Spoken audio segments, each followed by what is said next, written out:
I'm waiting for the thing to boot up. Come on, come on, come on. It's ticking, it's clicking, it's broadcast. We got the stream. It's live. It's here. Oh my gosh. Oh gee golly gee whiz bang. And we're starting off. And they're off. And that joke just died flat. Okay. How y'all doing? If you can hear me, holla. Or throw money, preferably. I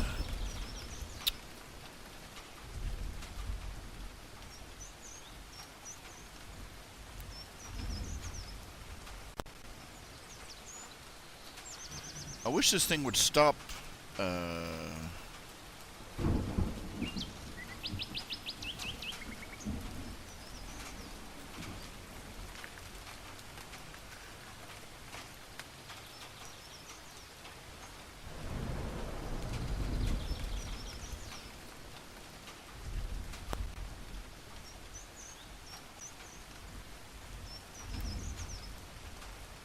it keeps changing back, and I don't know why.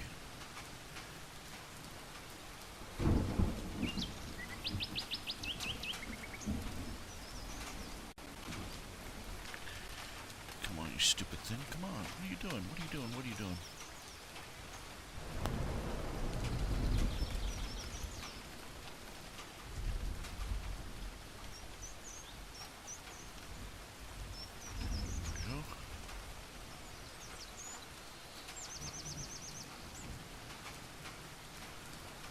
Let's see, www. Okay, that address scrolling across the bottom is where you can go if you wish. If you wish to be a Patreon patron and support the artist in his endeavors, God help us all, you can go to this link and click on Become a Patron, and you can offer to give, make a little monthly donation. Give $1 per month or higher, and yay. You get the idea. You get the idea. But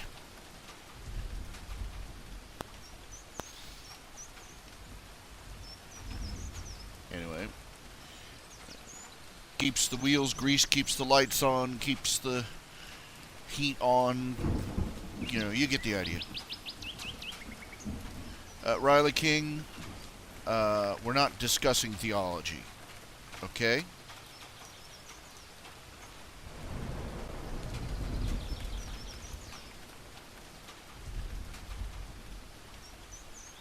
I'm not going to sit here for 3 hours. I'm not going to sit for 4 or 5 hours arguing with somebody who's already plugged their ears. No, I'm not interested in discussing it with you. On your own head, be your fallacies. No, you've already decided. No, I'm not interested in talking to you on theology because you don't want to listen. Frankly, I have other things I have to do right now.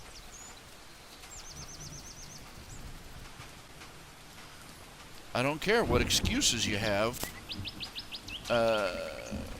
for your belief in work salvation. I've already laid out the verses in the Bible that contradict what you believe, and your argument isn't with me; it's with the Bible itself. So just go on. We're not arguing anymore. We're not talking about your beliefs.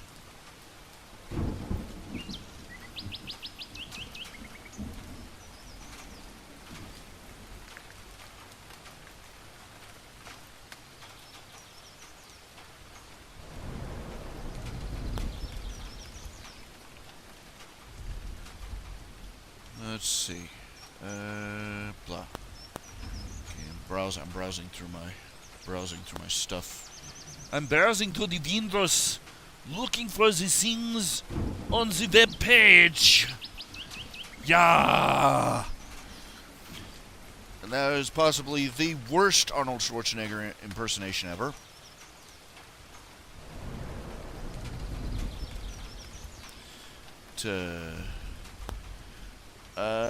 Nothing much has changed since yesterday. More fun and games, more shenanigans on film fiction. I'm getting a lot more readers on fan fiction. I've started moving my stories over there. I'm going to finish doing that in a little bit. I can, do it a little bit at a time.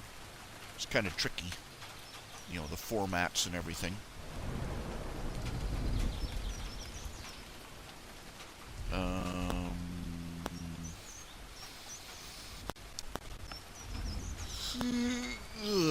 Long story short,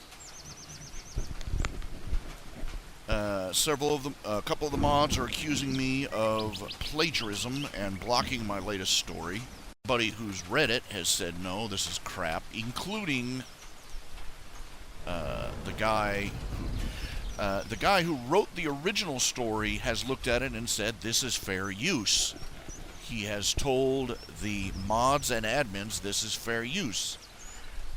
I do, and he doesn't care. And they are still blocking it, They've not changed their stance. I'm going to resubmit it. I'm just going to keep at it, They have choice. They can either crawfish, or they can throw me off the website, in which case they lose a few 100,000 hits. And I just take my stuff to fan fiction.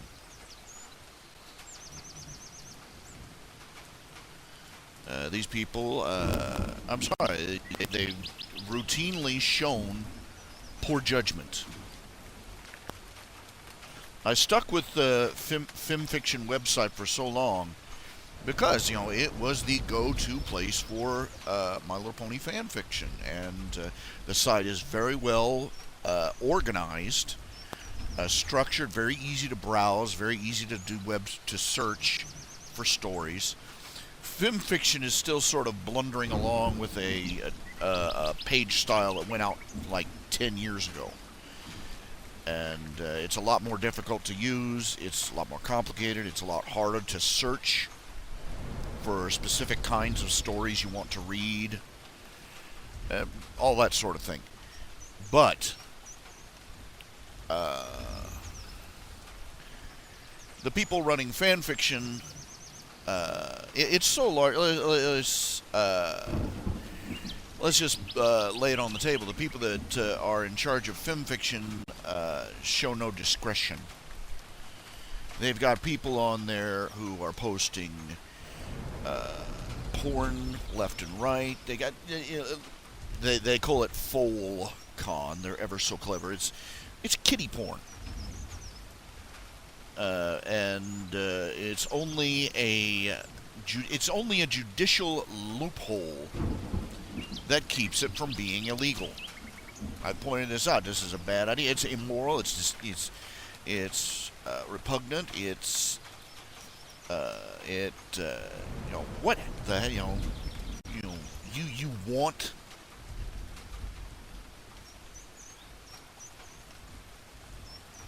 these perverts reading at your website? You want this? No. Oh, no. Indiscriminate, And it's only gotten worse over time. And I have been personally attacked for my stand. And so, enough of this nonsense.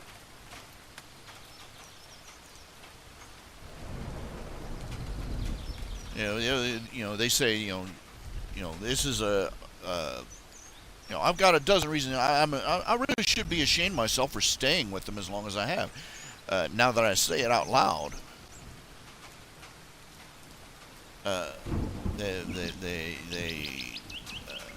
just mountains of porn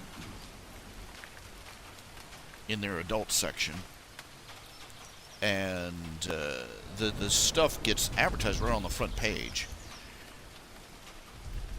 And the thing of it is, if you want, if you're talking stories that have a lot of more violence or more mature topics, I mean mature in the literal sense of mature, not just prurient, you have to shut down the filters to find half the stories. well, my point, it's not a site I should be on. But I've compromised myself for so long, and now finally uh, they've decided that this is the hill I've got to die on, as it were, a rather stupid hill where I'm being accused of plagiarism for writing a derivative story.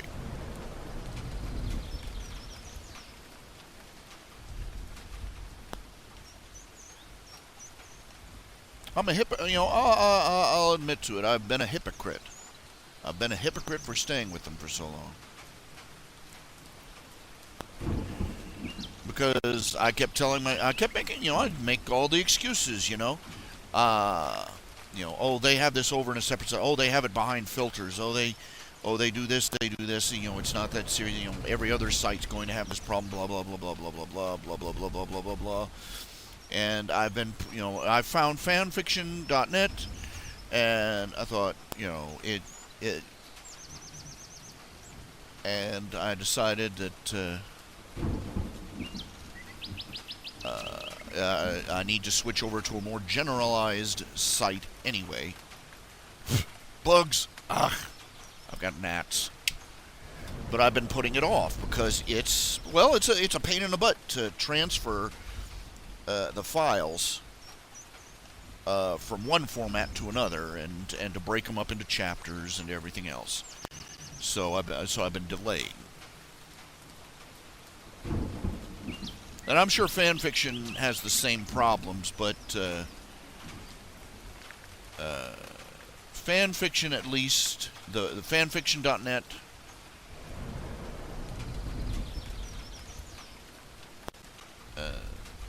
they don't post it on banners, I think is what I'm driving at. What do you think? You think I'm being a hypocrite? Do you think I'm being, I'm finally coming to my senses, or what? They don't like me there because I take they don't like me in fanfiction.net. Well, I have a lot of readers in fanfiction.net that like me, and a lot of people who tend to agree with me, and who debate with me, and people who treat me respectfully, even if they don't agree with me. But apparently, we've got a few people, low friends in high places.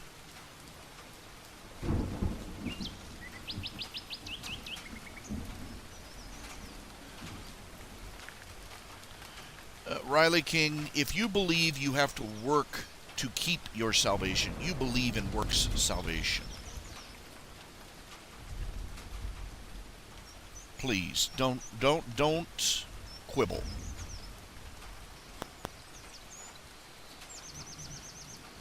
And I don't need your forgiveness for standing by what the Bible says.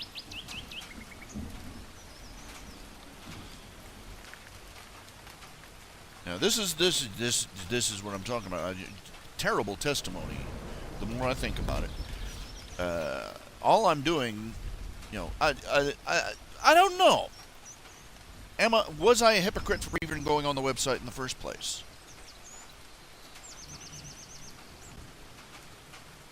I'm putting my stuff right next to people I would never want to see to associate with in normal circumstances. I'm putting myself in the path of temptation.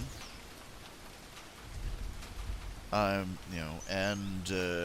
only generating conflict and giving them more excuses to be insufferable.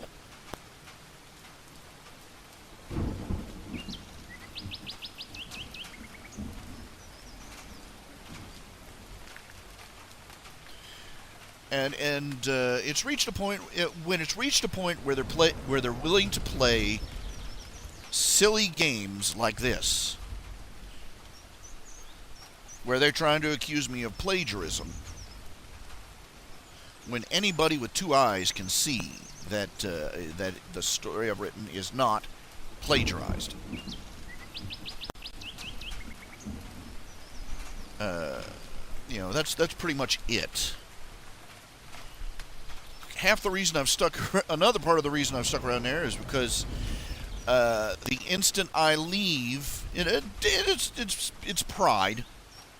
The instant I leave, they'll run around hooting like monkeys, pounding themselves on the chest and declaring victory.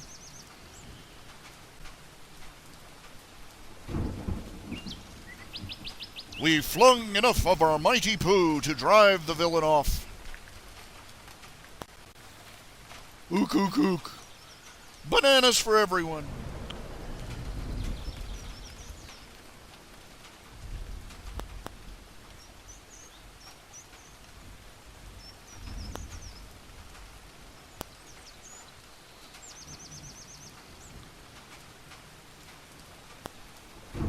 If you're listening, please comment. Please say something.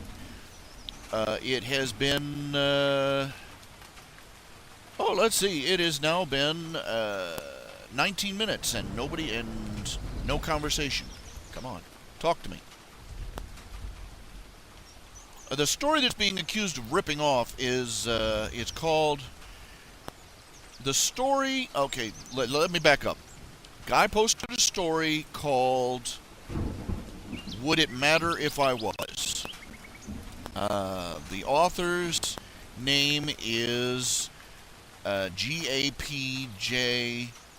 His name's Gap Jaxie. G-A-P-J-A-X-I-E.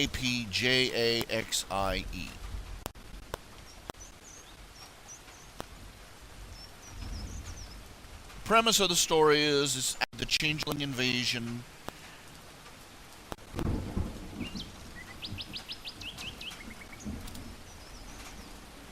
It's after the changeling invasion, and Twilight is talking about how they have to prepare to deal with the changelings. You know, they have to track them down and prepare for another invasion. All this, and Fluttershy comes. Well, what if I was a changeling? What if I was a changeling? And the usual. It basically turned the fact that they had been just invaded and accuses them of a witch hunt. I wrote another story. I wrote a different version of that story that was titled, Yes, It Matters.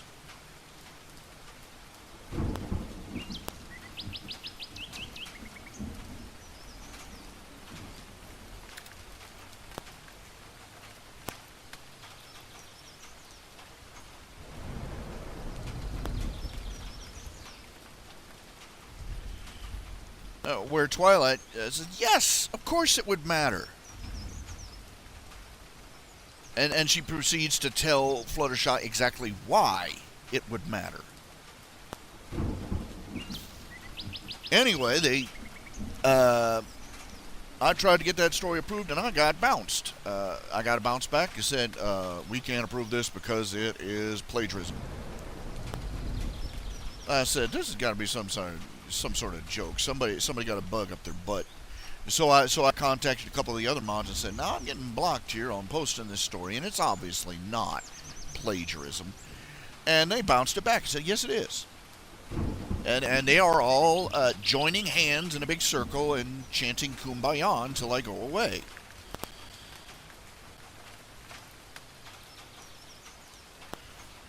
And I made the link to the preview available on the blog and let everybody come in to read it.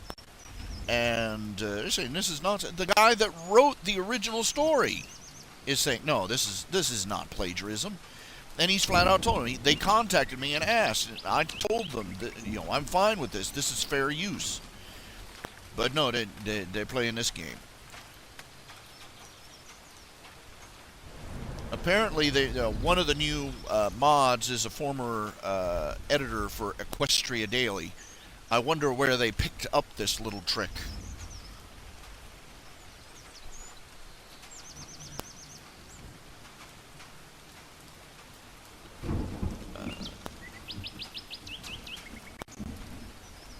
Now, I'm embarrassed. I'm embarrassed that it has taken coming to this point for me to finally decide to start moving to fanfiction.net. Now, fanfiction.net, I'm sure, is packed to the gills with dirty stories, I'm sure. So, but I don't think that they pander to those groups as openly.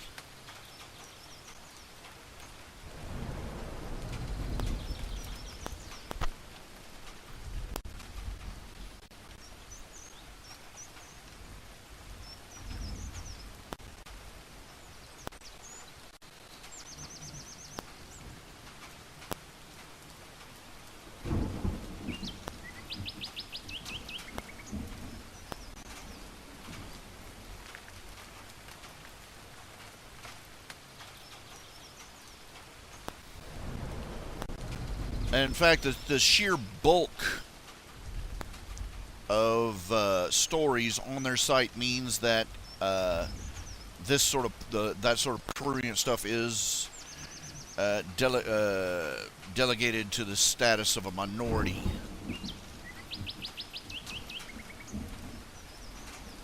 I may just end up posting moving the stories whole hog just over to my own main website. This is one of the things I'm thinking.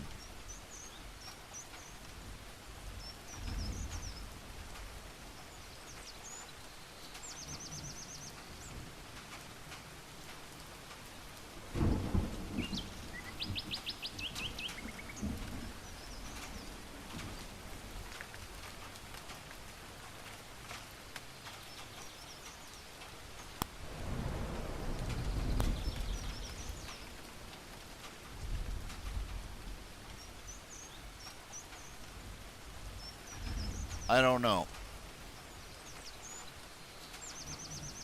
It just basically means I gotta play this song and dance. I can't... Friend, I can't trust any website other than one I set up myself.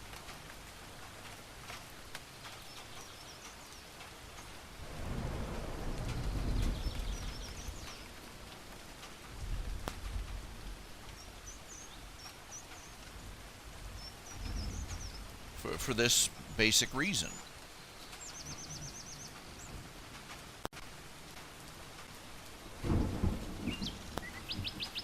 Because we're going to have to go through this nonsense every single time, you know?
Okay, it's gonna take a minute. I'm once again fiddle-faddling with my files, trying to figure things out here, sort things out. So.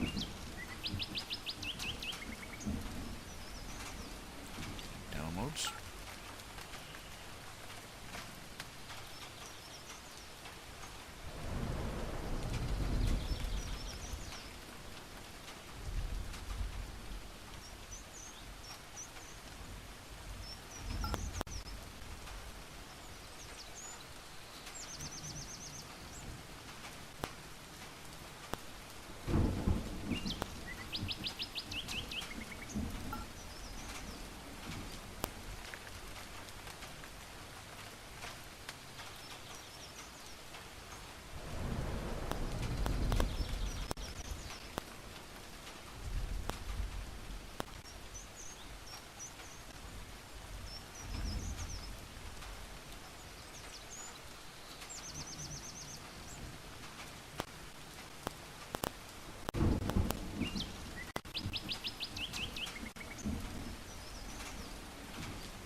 Okay, just switching these over. I've got duplicated files here. I'm trying to correct here.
Shuffling these folders around so that I can get them in the proper locations. There we go. Well, Pony Friendship is Season 1, Season 2, Season 3. Oh, I've got Season 1, 2, and 3 here. I just have to find Season 4 and 5 to download. I don't.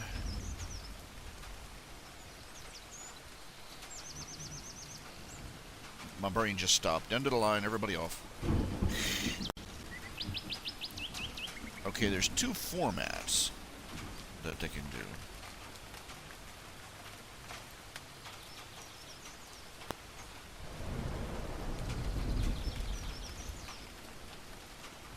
Okay, they've got story and docx, but mine is in EPUB, HTML and text.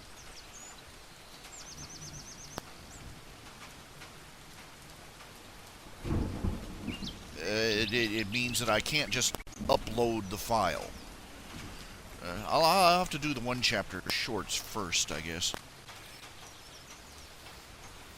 The story with Luna riding a Shoggoth, I can't remember. It was a slam on the fall of Equestria stories. It basically showed what would really happen if a bunch of boonga boonga spear-chucking barbarians tried to conquer an advanced Magitech civilization like Equestria. Yeah, it basically epic curb stomp.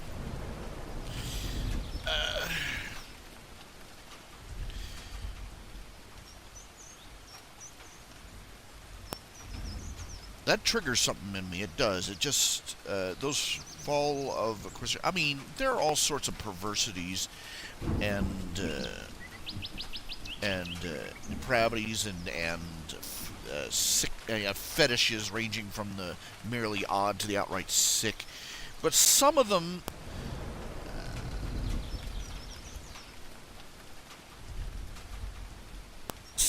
set you off for some reason, and I don't know that I can't say that it's a moral or ethical thing so much as it's a personal thing.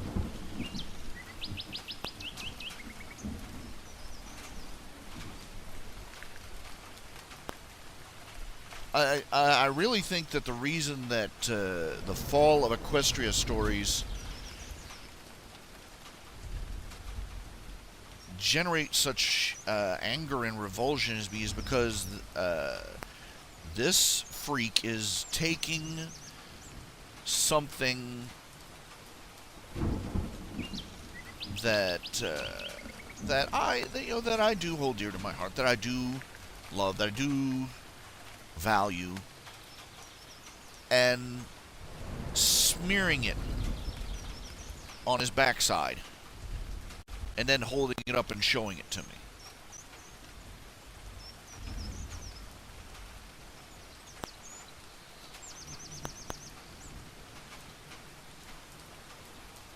It's as much a sense of personal violation as anything.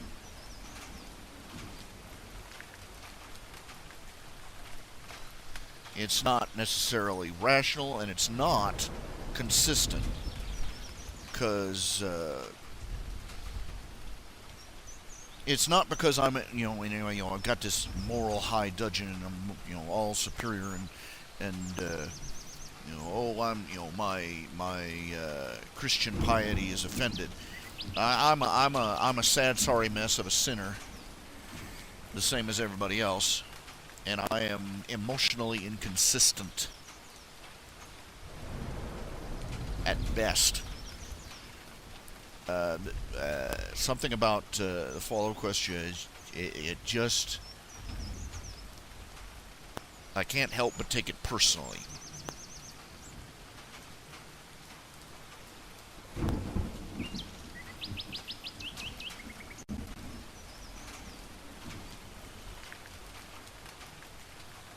Do you understand what I'm saying?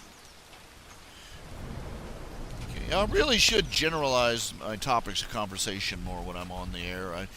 I probably leave anybody who happens to be listening who isn't moving around in the little narrow cultural niches that I do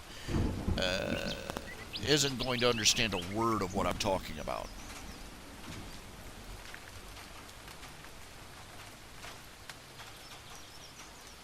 We're too acclimated. We're like Lot in Sodom and Gomorrah. Even though Christ sent his angels even though God sent his angels to retrieve Lot from Sodom and Gomorrah, and they said because Lot was a righteous man, I can't begin to imagine how low that bar has to be set for Lot to be regarded as a righteous man, or righteous enough to be spared. Because this is a man who almost gave his daughters over to a rape mob. His own daughters. And when they escaped the catastrophe, his own daughters were so depraved that they in order to continue their family line, they got him drunk and had sex with him. so that he would have, they would have a continuation of Lot's family line. And what does that tell you just about how utterly messed up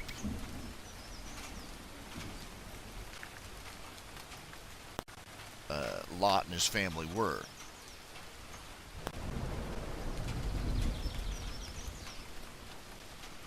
And what happened to Lot is that he moved into that land, and he became acclimated to the perverse. He and his family became acclimated to the perversity and the depravity and the outright evil that was going on all around them.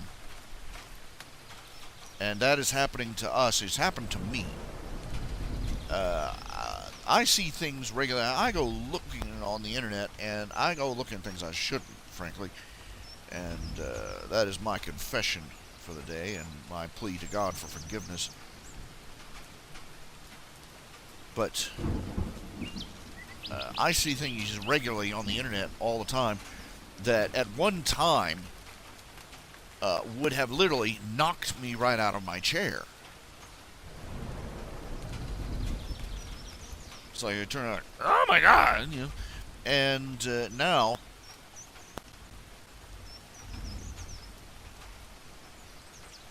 now I'm being asked if I've ever read a rated mature fic on FemFic that was good.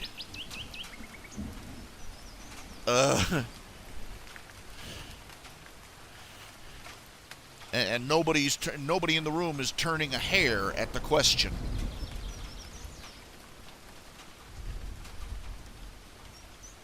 It is to my shame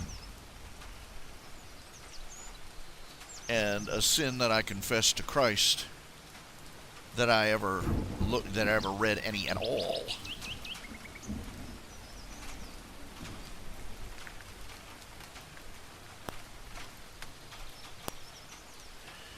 And quite frankly, nobody reads porn for the writing quality. Let's just say that. Let's be honest here.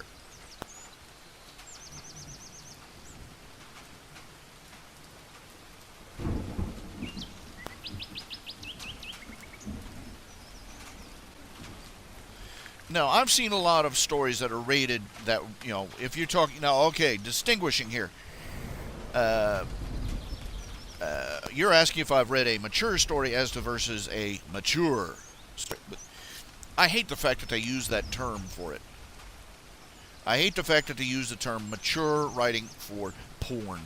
Just call it porn. Be at least that honest with yourself. Your writing isn't mature. It's venereal. But yeah, I've seen several stories that were classified. The people that put they put little tags in, comedy, tragedy, happy, sad, slice of life, blah blah blah blah blah. And they'll put also things like kid rated, teen adults, and so on and so forth. Many people still, they'll rate a story that has a lot of action or violence as a restricted story, or one with a dark tone, or one that's a tragedy. They'll rate that as a mature story, right alongside porno. So, yeah, I have read a few stories that were listed as mature, but they were actually listed as mature because they were because they had the politically incorrect amount of violence, or there was some gruesome scene in the story somewhere, or violence, or it had a dark or sinister tone, that kind of thing. And I've seen a few that are good. They were very well written. I generally don't tend to read dark stories. I don't like tragedies, and I depress easily enough as it is. They're indiscreet. What what does it say about people's clarity of thought when they lump sex in with violence? I love these people that come out. Oh, you'd rather have your child watch a violent movie than have them see, one with two women making love. And why is it you are equating sex with violence?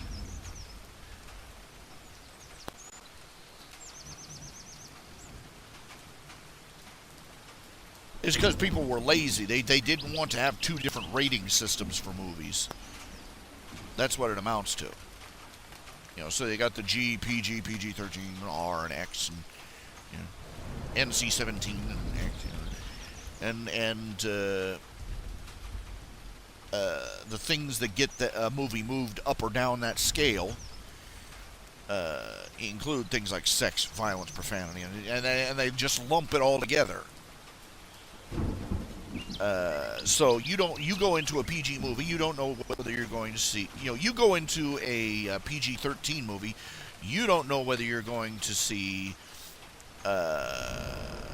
surprise boobies, or you're going to turn around and see the face melting scene from Indiana Jones.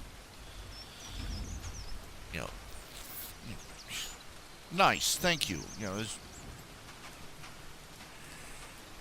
You might get both at the same time.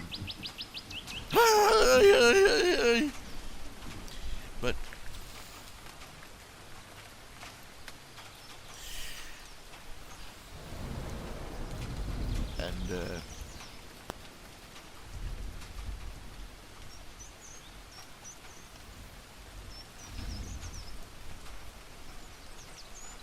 I love how people try to excuse what Hollywood does. Oh, they're you can't blame them. They're just in it for the money. They're selling what people buy, and I'm like, if they were only in it for the money. Now, this is a mathematical fact. This is economics 101. This is finance and business 101. If movie makers, if the producers and the directors and the actors and all those other people were only in it, if their only interest was money, they would make nothing but family-rated films.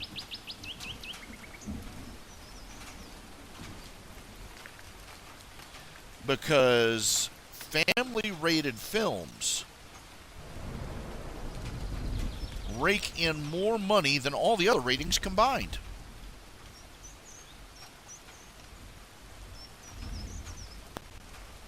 That's money 101. Well, let's be truthful. People do not go into the movies just to get rich. People go into making movies because they want to create, and there is the artistic motivation to create a great movie. The problem is that many of these people who want to make the great movie seriously messed up morals and ethics.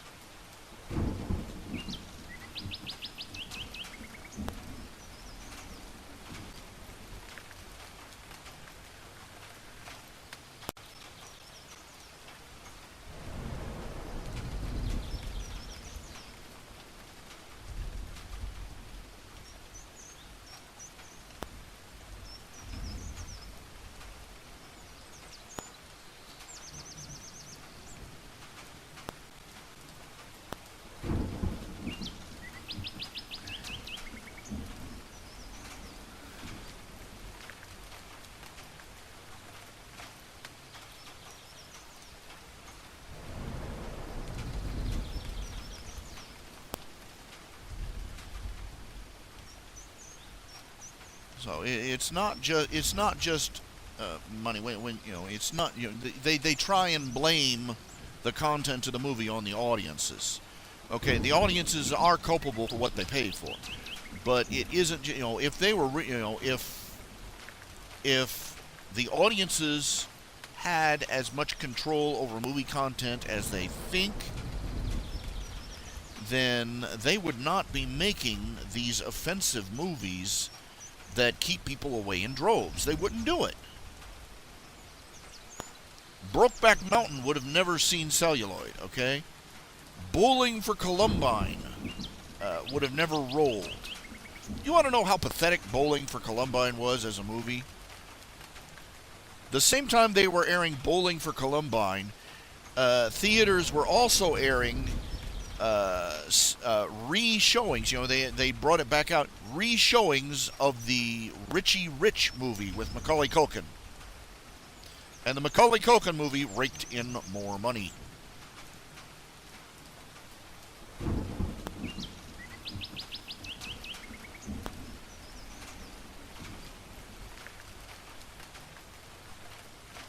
There are people out there, they get into Hollywood. There are people out there that get into Hollywood because Hollywood is a megaphone. It's a mouthpiece. It is the loudest voice and the most influential one in our mainstream culture. Television. People get into television, movies. That's where it's at.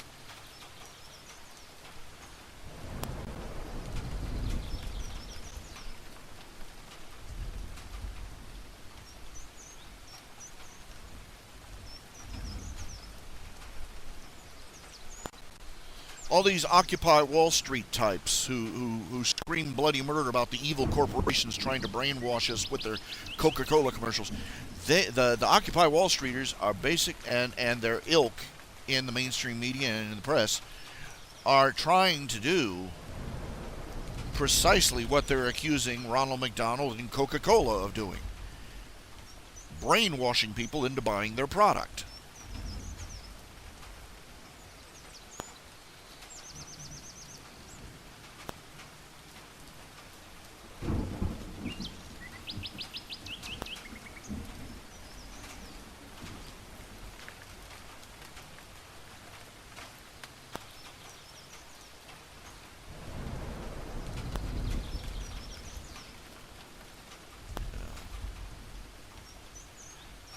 Okay, browse.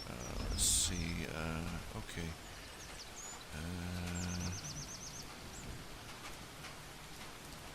My stories. Let's see.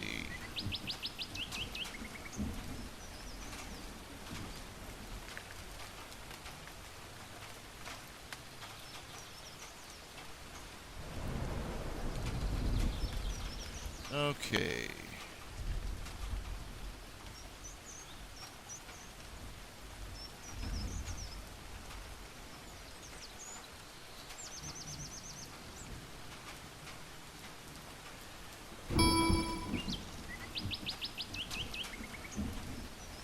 Cut and paste, copy and paste, yeah.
Okay.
Okay.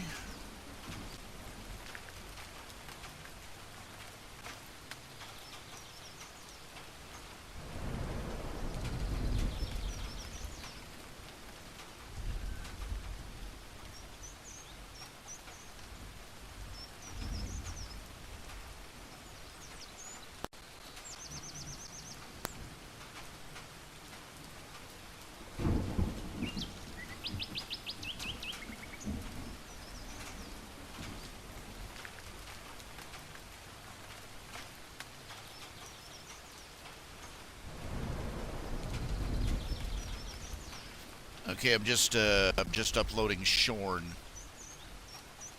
to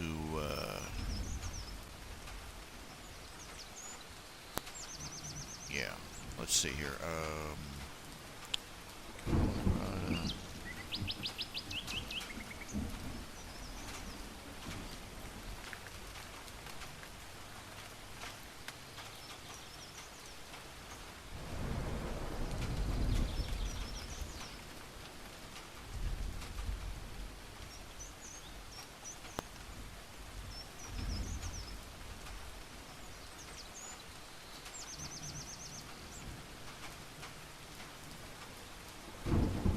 You know, they've even gotten a button here from Madame LaFleur.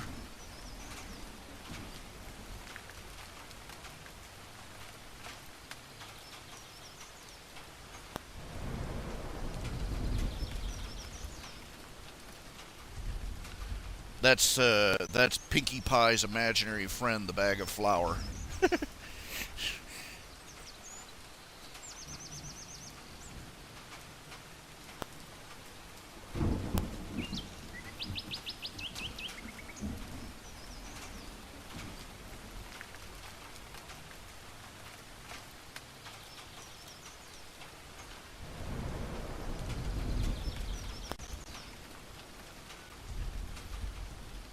Oh, crud, I've already got it uploaded. I forgot I had it already uploaded. Well, then, fine. Manage stories.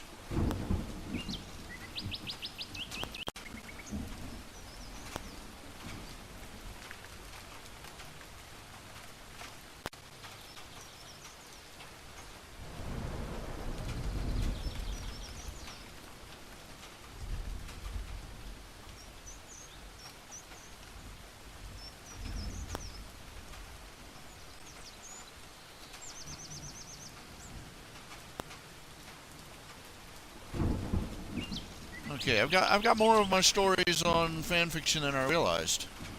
I've got Fanfic as Crabsack, Parting Words, Shorn, and Yes, It Matters now.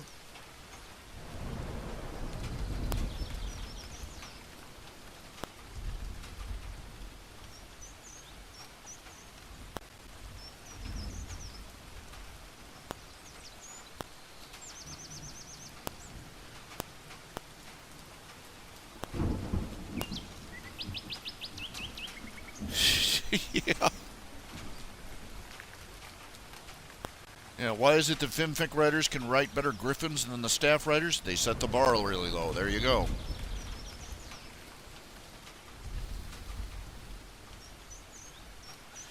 Look, you've got the same problem. It is a children's show. That's the problem. Is that the prevailing attitude among those who work on stories initially marketed to children is that they don't have to try very hard. So long as it meets a certain standard of shiny and pink, they can put it out there.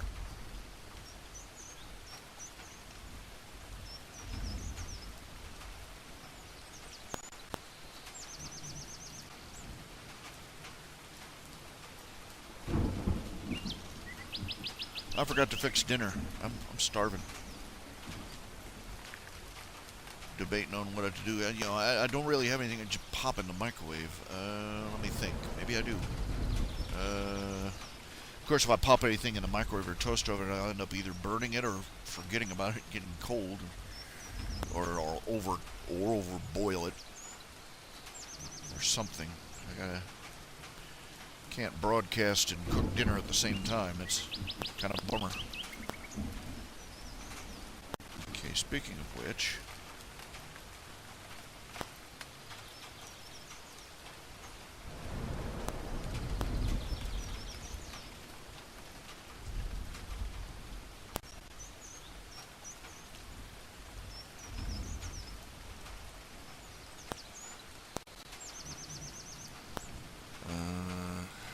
let's see.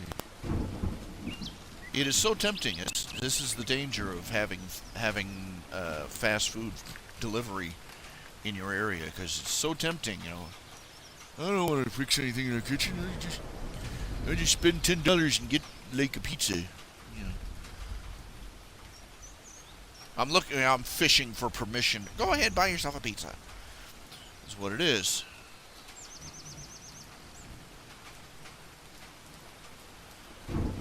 What I need to do is I need to get up and fix dinner. But,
let's see.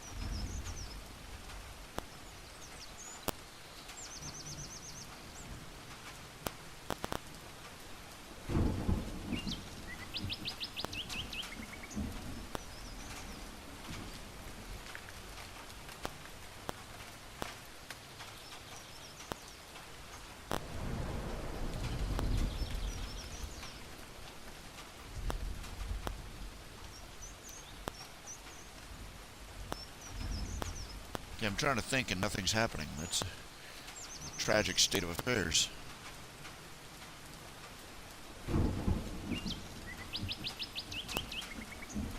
Do I ever go downtown to Tampacos? I don't even know what Tampacos is.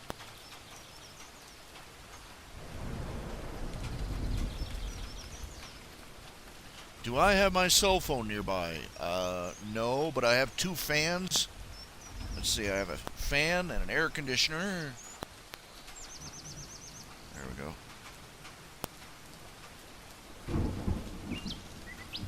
I also have Raineyton Shack running in the background. Yay!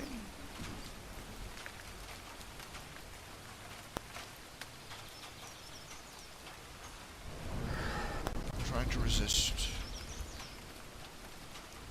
I have stocked up everything, but anything that I want to fix is going to require me getting up and spending a good it's going to be involved, so to speak. I hope to go in there. I don't like have like any pre-wrapped burritos or anything. Nothing that can just fix, done, microwave kind of thing. So.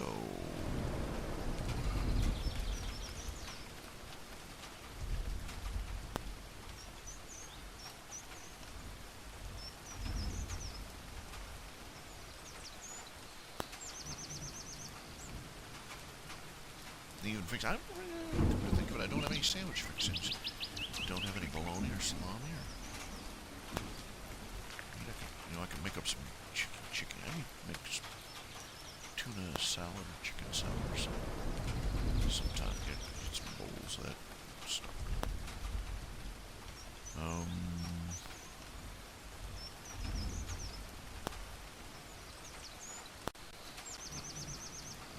Got a washing machine's full of clothes sitting in there. It's all done. It's gonna be hot.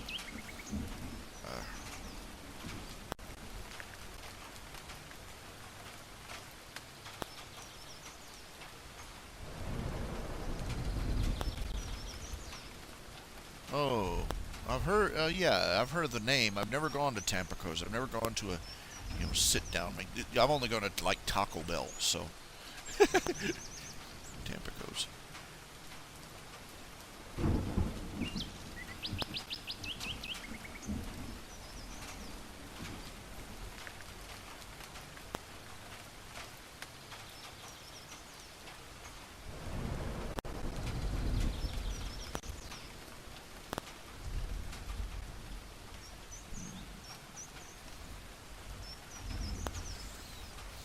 I'm caving like wet toast, I am.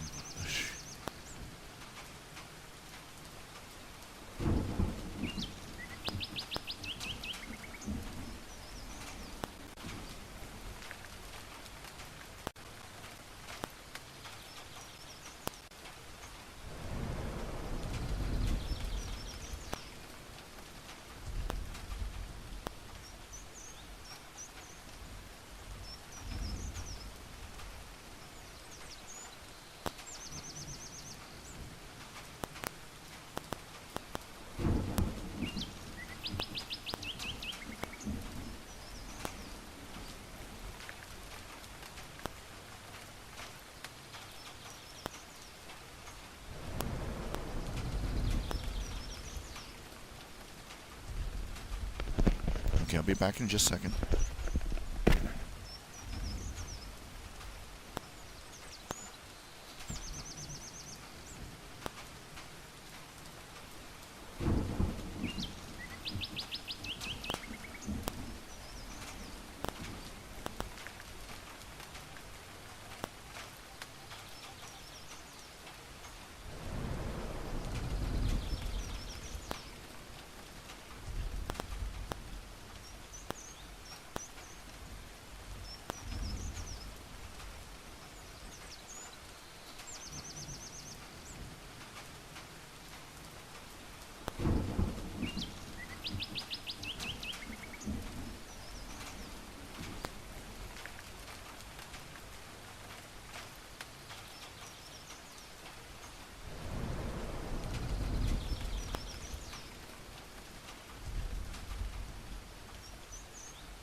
caved. Alright, let's get to work. Let's see here.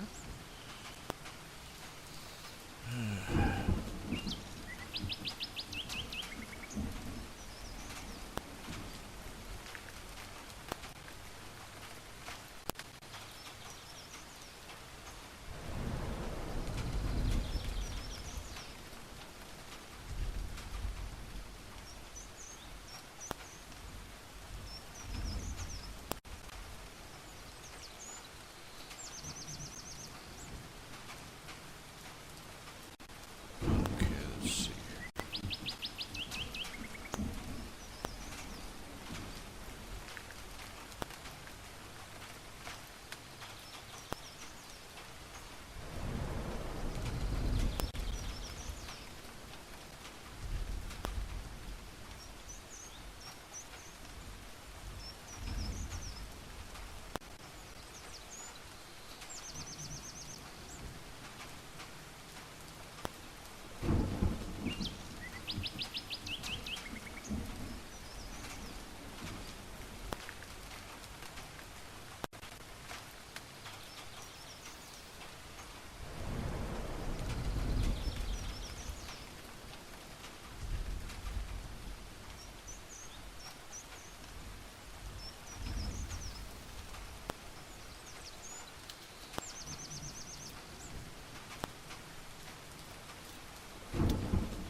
I'm going to switch it over so you can see what I'm doing here.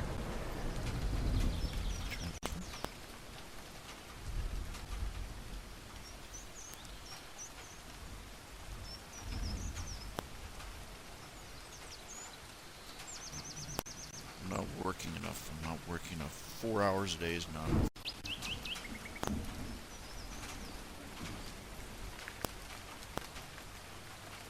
Not nearly enough. Not nearly enough.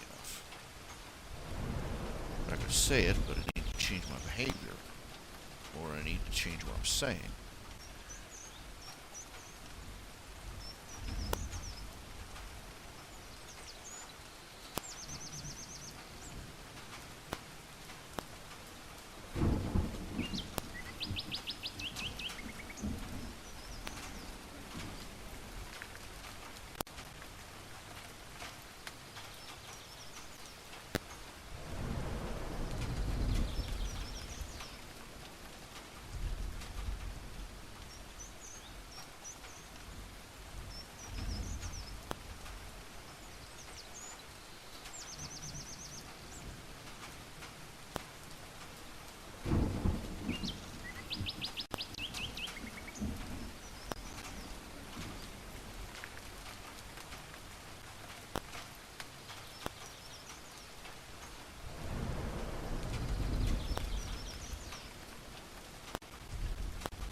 pinched a nerve. Just give me a second. Oh my.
Now,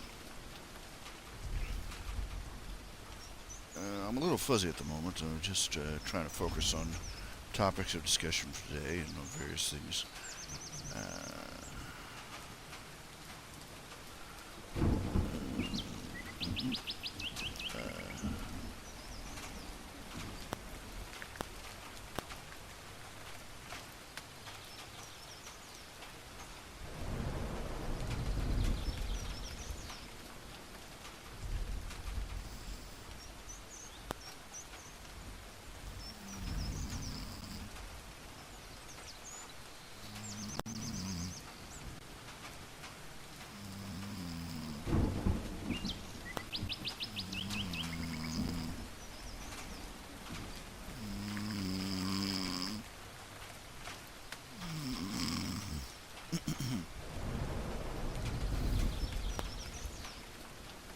how it's going to go. It's basically how it's going to go every night when I get to this part of the hour of the night. I start dropping off, start losing energy, and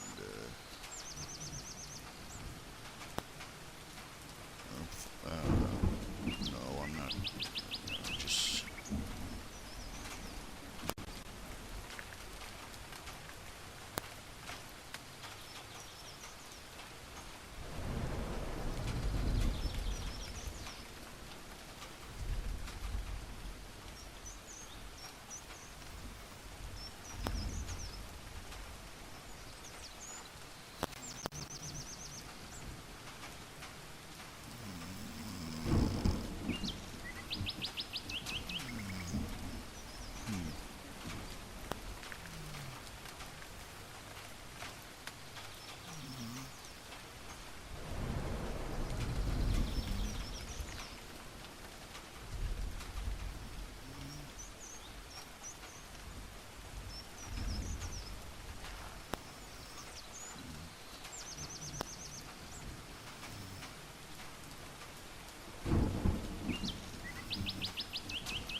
this is the sound of me thinking.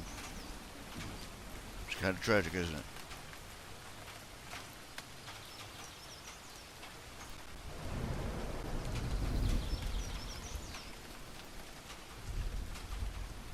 Why do sons and fathers grow apart? Don't ask me why that thought crossed my mind, but it did. Well, because kids aren't stupid.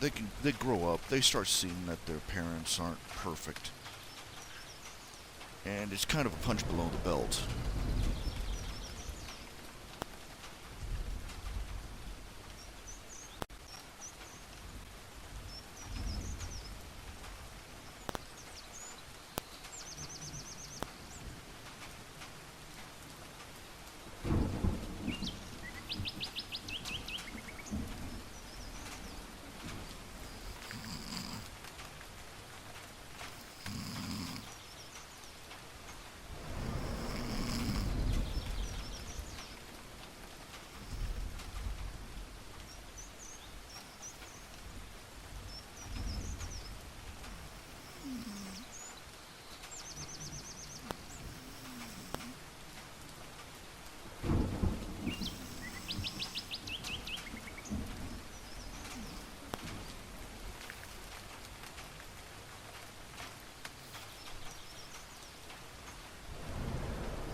Oh goodness.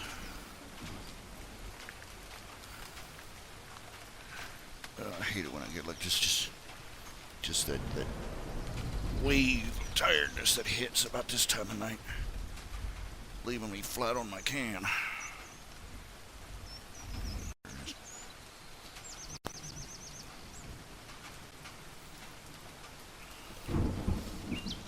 Worst thing in the world. Man, it is the absolute worst. You fall asleep at your computer desk, and you wake up, and there's like a puddle of drool on your chest. You ever had that happen? It is the worst. Absolute worst.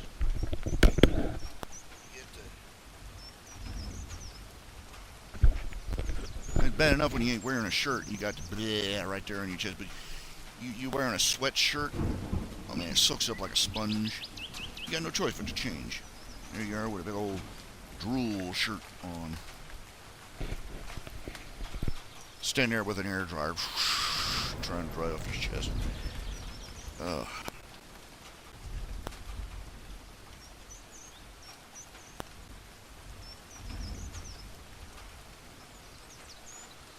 oh my. I think it may just be the change to the fall season. You know, the change in daylight hours and stuff that's doing it to me. I don't know. I've gotten into the habit of dozing off, and then I'll stay up late until like 2 or 3 or 4 in the morning. And then I'll go in bed and lie down in bed until like 2:30, and then get up again. You know, so technically I'm getting like 6 to 8 hours lie down time, but apparently it's not doing me no juice. It's not doing me no good, or at least not good enough.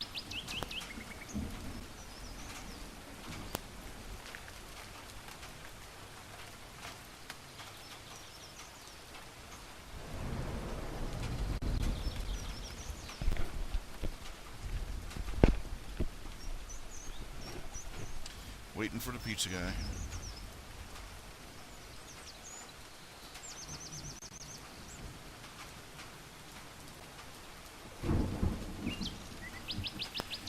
Oh my.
This might be my imagination.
Trying to cook up my brain, get my brain up to speed, trying to come up with a topic of discussion.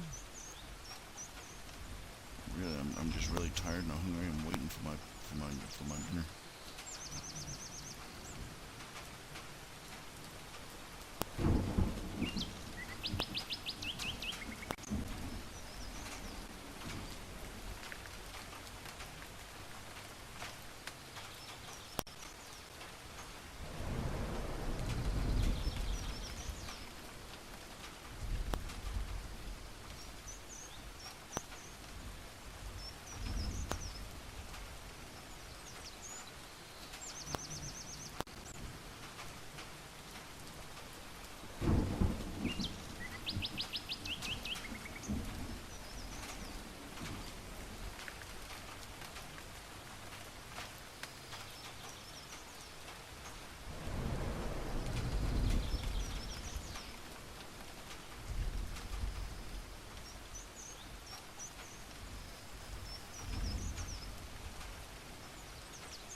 disquieting state of affairs.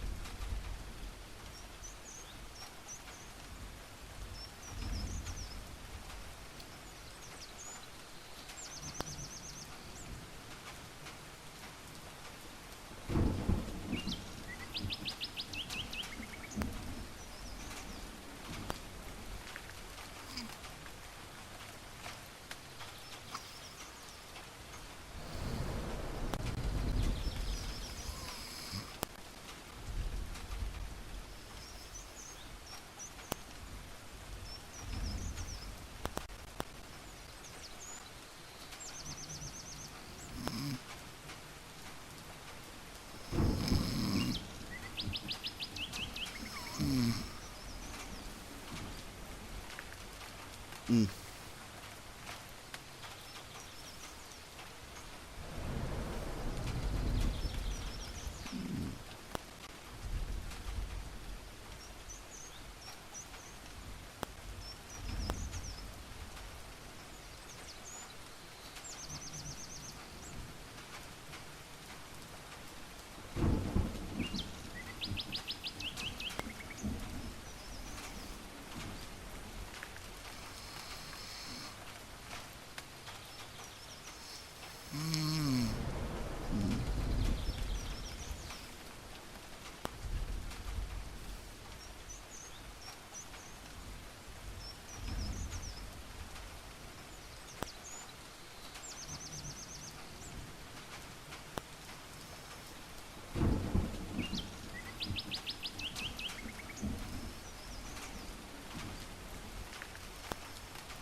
I keep thinking I've just said something and realize I haven't spoken a word. Now, hopefully when I get a little food in me, a few calories into me, I'll be a little more perky. That'd be it. And he drives on past. Doggone it. I have been ordering from this place for months, and they are yet to remember from driver to driver where I live. Honestly.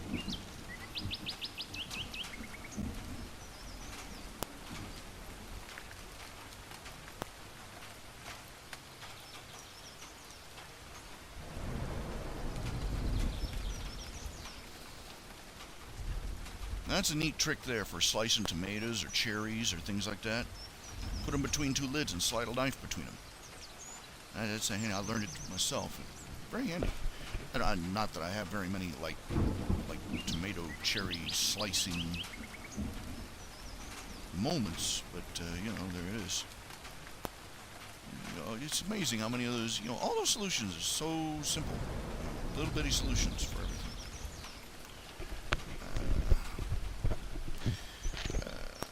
I'm kind of about at. Come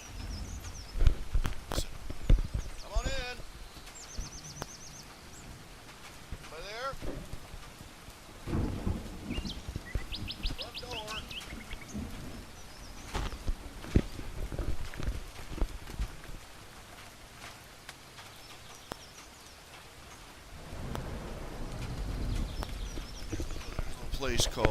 There's a little place, pizza place, right up the road from where I live. Smitty's Homemade Pizza.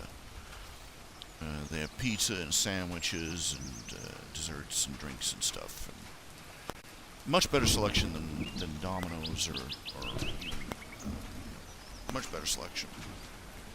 Better prices too. Better food too.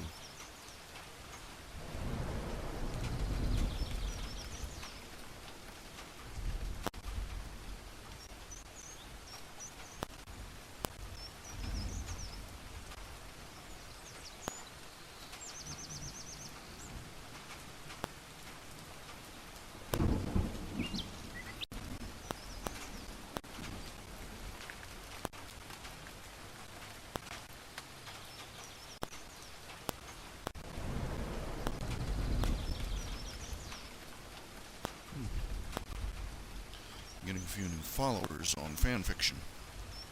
Fanfiction.net. That's nice. That's nice fun. I need to do everything. I need to pull like 20 miracles out of my backside. I need to do more. I need to do about 10 times the work that I'm actually doing on a regular basis. I need to.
Guess it's not the pizza guy.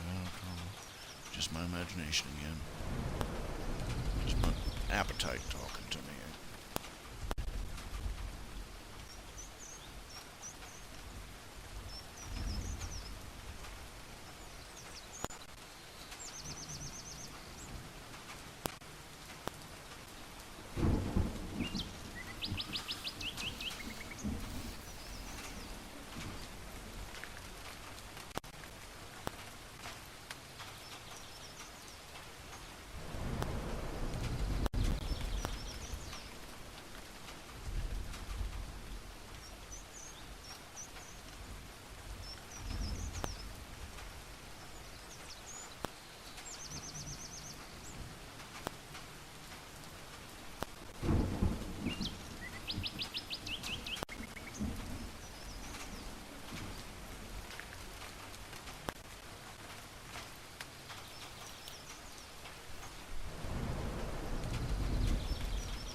Do you have any topics that you want to talk about? Any questions you have?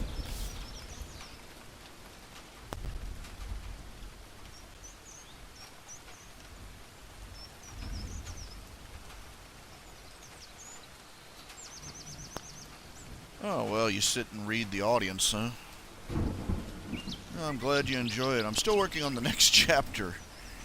I don't try and I don't force those. I don't. Can't.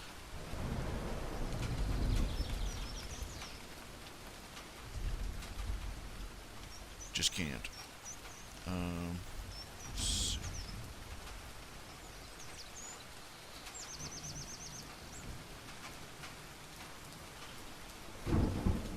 Alright, let me show you the latest I've done with Darth Ted here. The scarring on his face, I can't quite seem to get it right. As you can see. I think I overdo it with the color.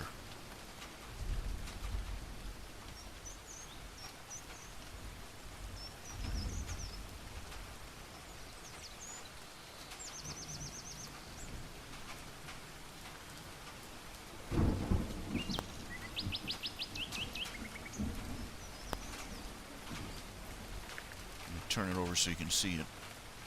Can you see it? Yeah, there it is.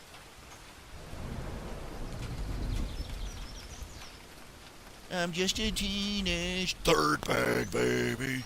I'm just a teenage dirtbag baby. Okay, that was stupid. But here he is, pre-face rearrangement. Here he is after. You got to figure he hasn't been getting his high and tight. His faux hawk and high and tight groomed lately.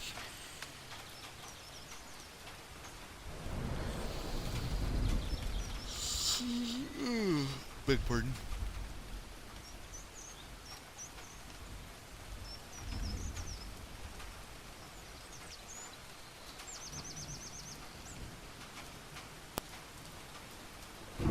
Yeah, I'm trying for that, but it doesn't quite look right.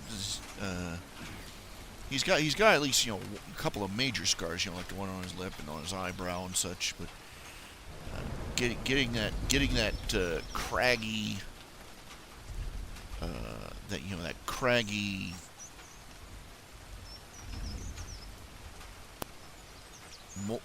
volcanic rock look that you get from actual shrapnel scars, from like shotgun wounds and the like. You can't quite get it right.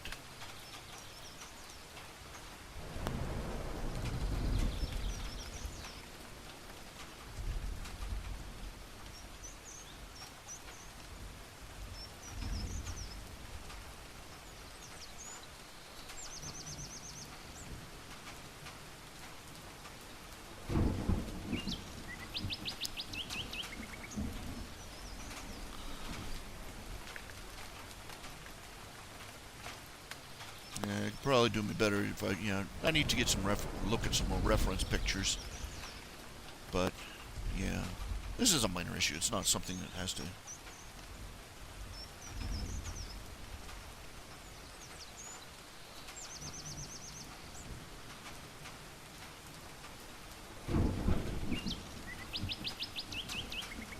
I'm getting seriously hungry here.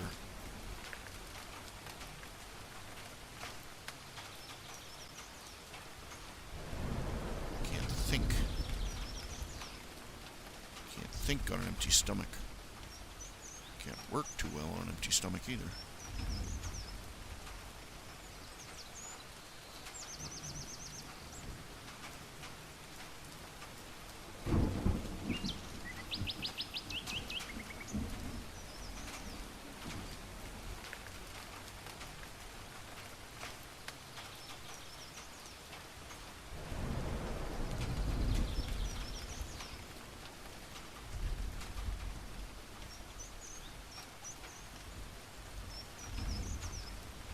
I might. I'll call him in about a minute and see if there's a problem.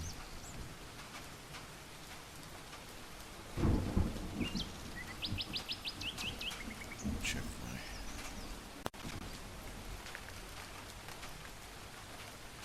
Yeah, the payment went through and everything. It's just they haven't gotten it to me yet. They said it'd be about 45 minutes. I don't know how long that's been.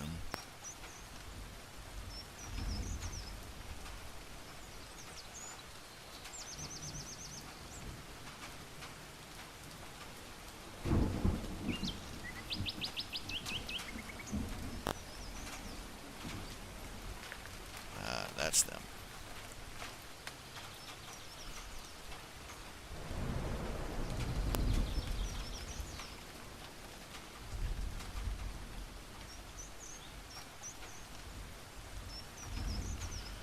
They must take home horror stories about my apartment, about my trailer.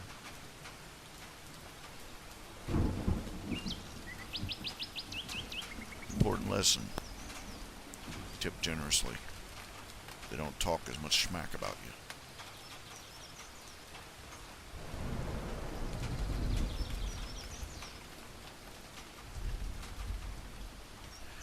Come on in. It's the pizza guy.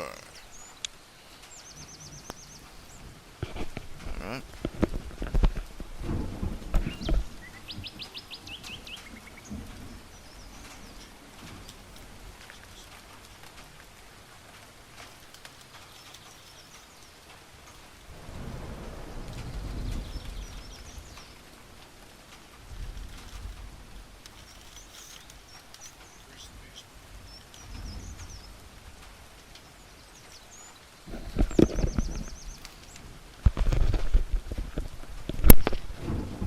Dinner is served.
It says Nikola Tesla was voluntarily chaste despite numerous women vying for his affections because he believed sex inhibited his abilities to think in a scientific manner. He also died broke. That guy couldn't win for nothing. That guy, there's a man that knows how to self-sabotage. You know what I'm saying?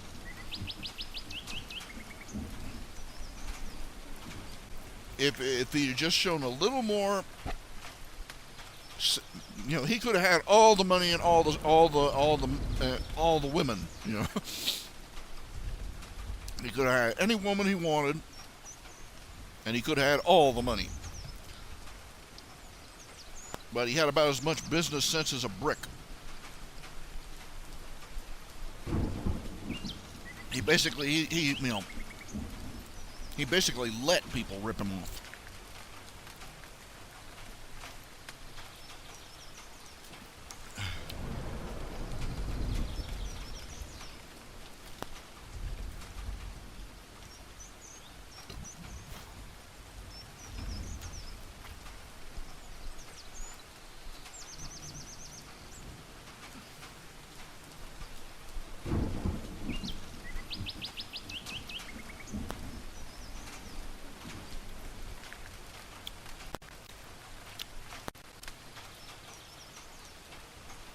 Weird fella.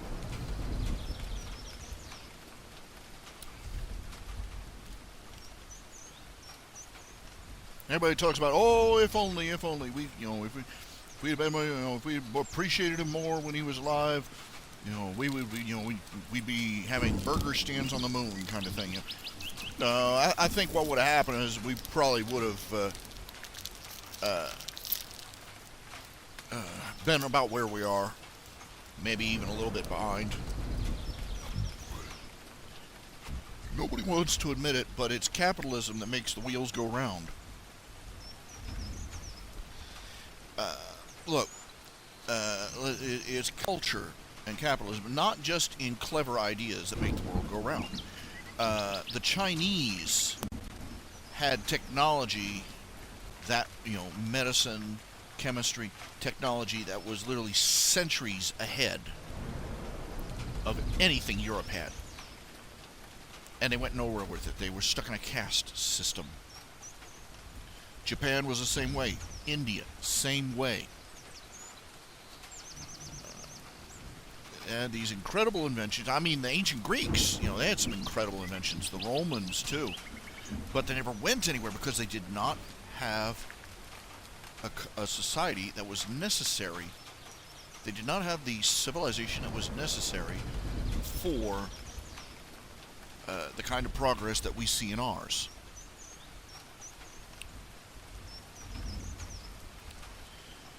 They didn't have a Christian society, let's be blunt. Judeo-Christian, if you want to be more expansive, but all the same to the clam. But first of all, in order to have progress, you have to believe that the universe is stable.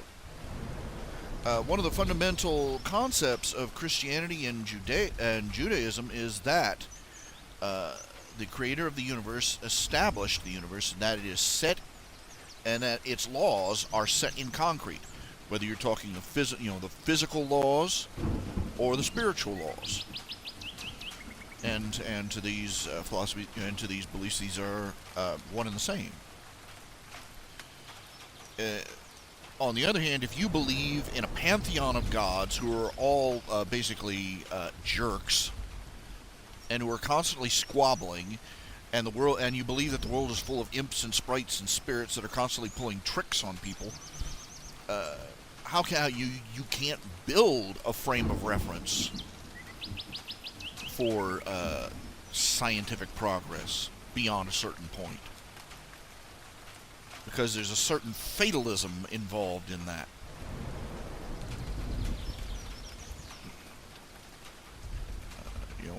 You can't bring yourself to believe in the stability of the universe beyond what you actually personally observe.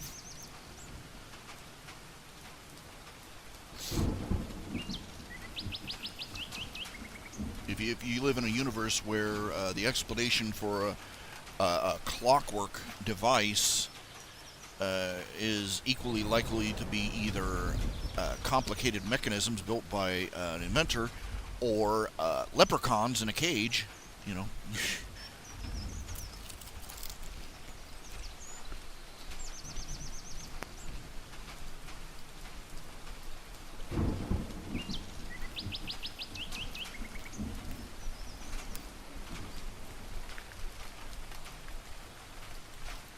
Also, the ancients, the pagans, believe in a cyclical view of history, that what has always happened will happen again. Again, fatalism. And so there's no real incentive to build on the past, because you'll eventually come back around to that point again.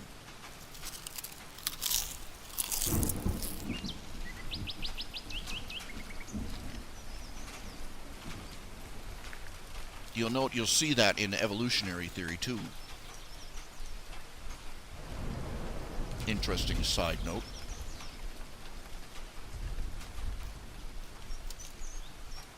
Whether you're talking social evolutionists or stellar evolutionists, they have a cyclical view of history, whether you're talking the history of human beings or the history of galaxies and solar systems and universes.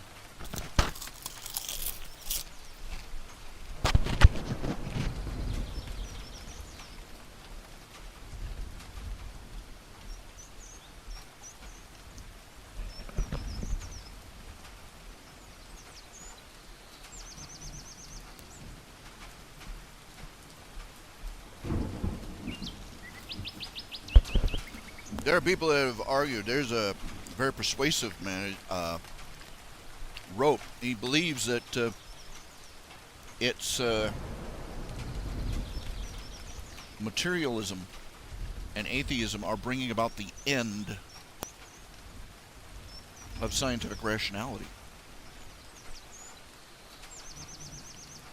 He notes, he pulls clips. He pulled clips from several scientific articles, quote unquote. One of the things they keep repeating more and more often is, oh, well, this is based on what we know thus far, but it could change at any moment, and, it could be unwound, and then, we find out we're completely wrong, and then we have to go back and you notice that there's no confidence in the objective results of their own experiments.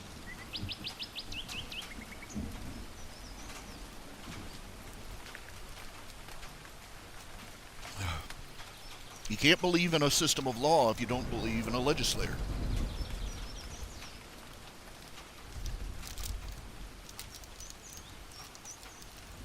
Science out of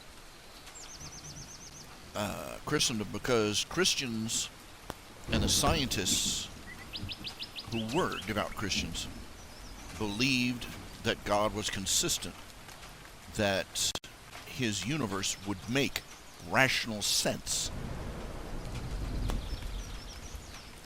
that you weren't going to have to unlearn everything you learned 5 minutes ago, that it still applied.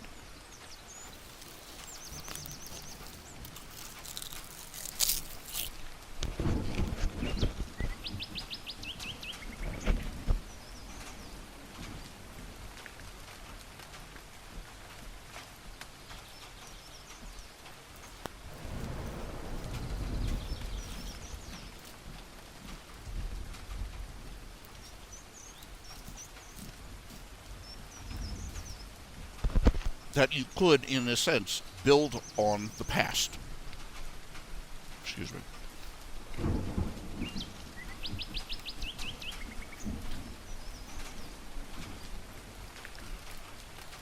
Atheism, evolution, has encouraged the exact opposite thinking.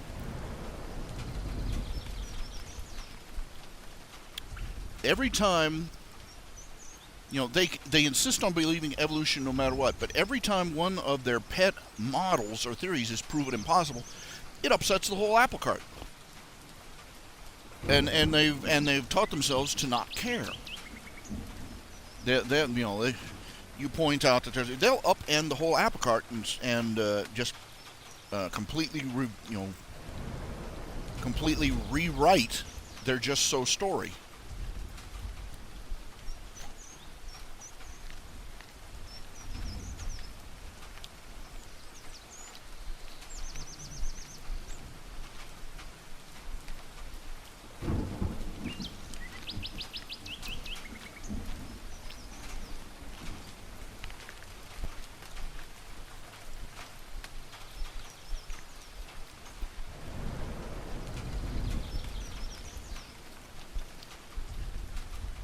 Now,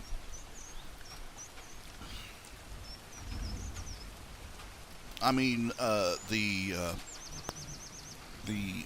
except for the most vague generalities, the theory of evolution that was taught back in the 1950s or 60s is completely gone.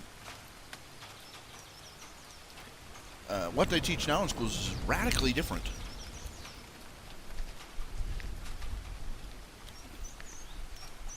Almost a complete opposite of what they used to teach.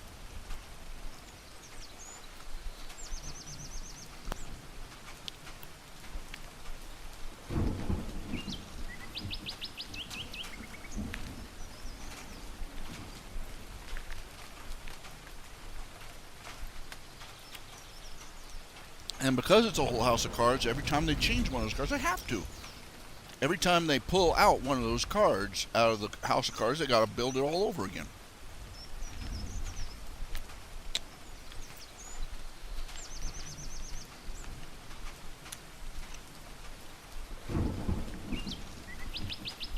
To the point they expect their models and theories to just go tits over tea kettle at the slightest provocation.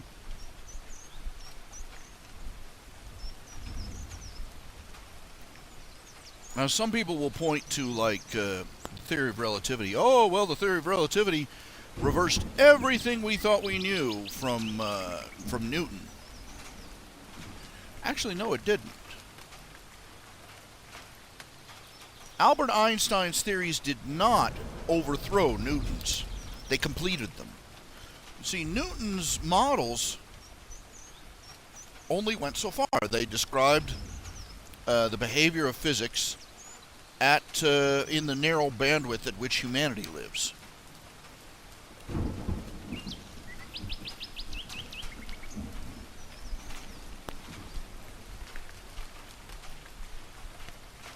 Einstein's theory of relativity explained physics way far out on the far end, out past, the ropes that humanity normally is behind. Extremes of time and space and temperature and distance.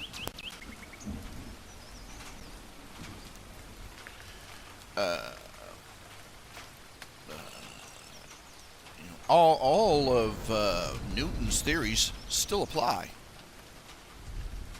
All of Newton's, all the laws of motion still apply. Action, reaction, so on and so forth. It's just that Einstein's models explained what happened way out at the far ends, where Isaac Newton's mathematics started to fall apart. He built on what went before. He didn't erase it. Evolutionists on the evolutionists on the other hand have to erase everything they believe. Look at how many different the meteor scenario. A giant meteor fell out of the sky and killed all the dinosaurs, right? That's the one they all believe is absolutely, positively, absolutely, definitely true. This week. Till next Tuesday.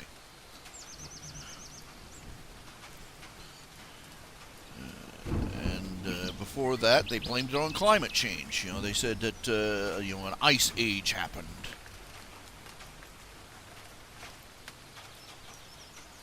And all the dinosaurs froze to death.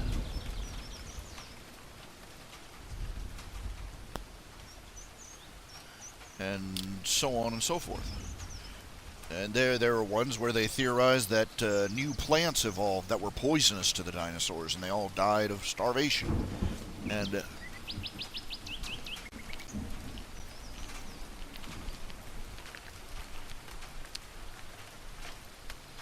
their theories are not robust. Even the slightest change, and they come apart at the seams.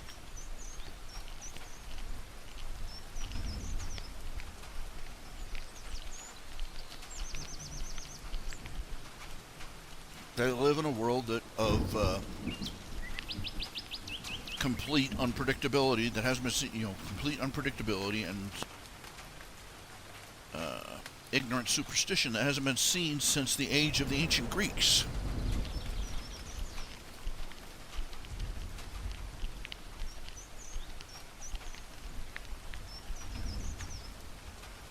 Because they have to rewrite their, instead of doing actual science, they rewrite their holy texts to fit the latest, most popular paradigm.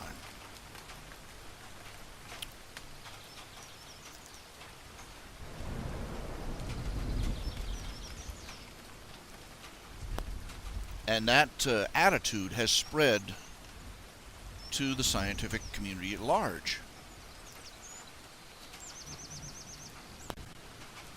Look up all the, go and look up all the different variations of evolutionary this, that, or the other. Evolutionary biology, evolutionary astronomy, evolutionary this, evolutionary that. In fields that have absolutely not a damn thing to do with evolution.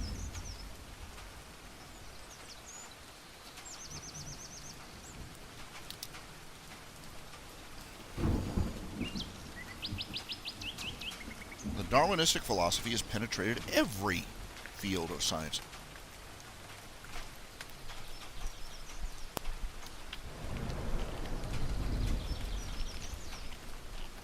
It's increasingly a world where you don't need scientific proof or experimental data or actual evidence. You just need a really good sounding theory. And that's all Darwin had. He made Origin of Species. It was completely speculation. He conducted no experiments. He conducted no experiments. He made no observations. He just went out, looked at the birds, and at the shapes of the beaks on the birds. So and came up with a just so story to explain how it happened. And without any single bounce, it leapt from speculation, conjecture, all the way to proven science.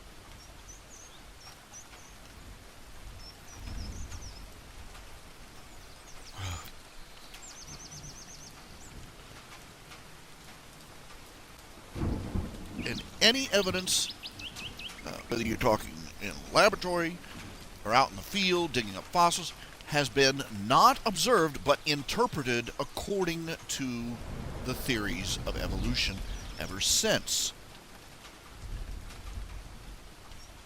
It's not even a scientific theory, it's not even speculation. It's a doctrinal ideology.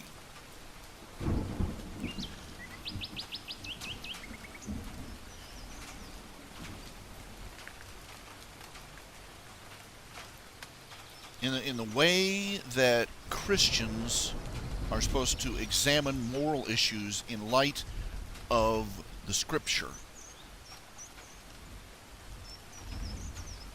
These people analyze any scientific issue under the they scrutinize it under the light of Darwinistic philosophy.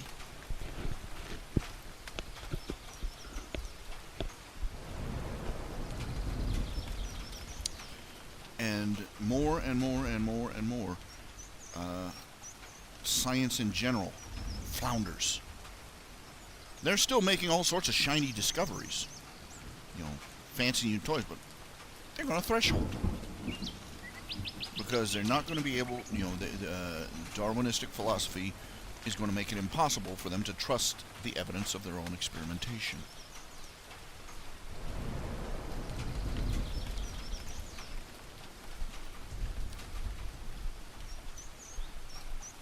The only scientists left will be the ones who reject Darwinists. They'll reach a point where the evidence in front of their own eyes, from their own research, from their own study, from their own observations, from their own experiments, say the materialist model of the universe is limited and the Darwinist theory is wrong.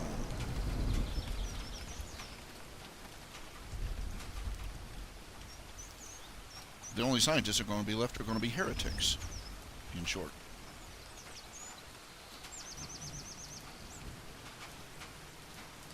They're going to be the only ones left will be the ones who refuse to preach that the world is flat and men came from monkeys.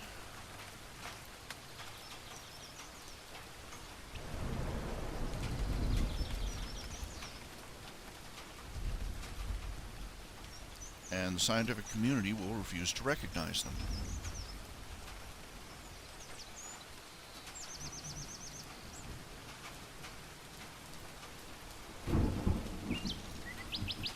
Because they have blasphemed and rejected their Lord and Savior, Charles Darwin.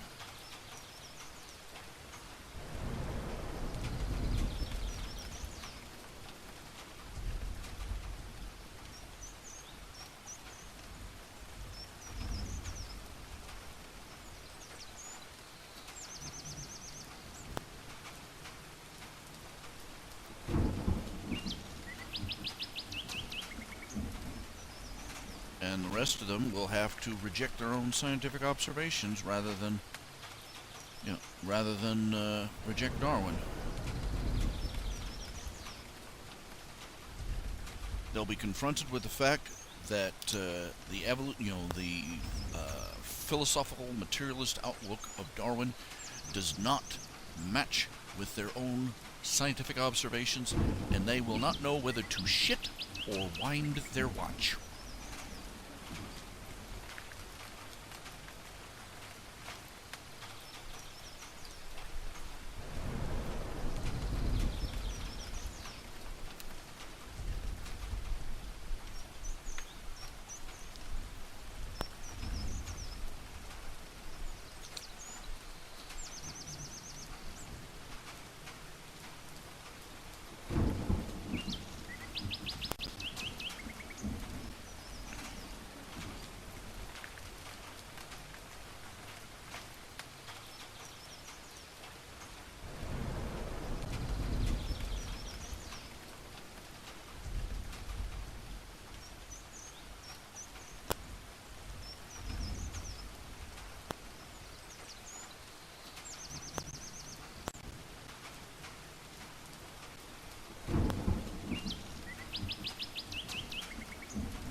Darwin was the death of science.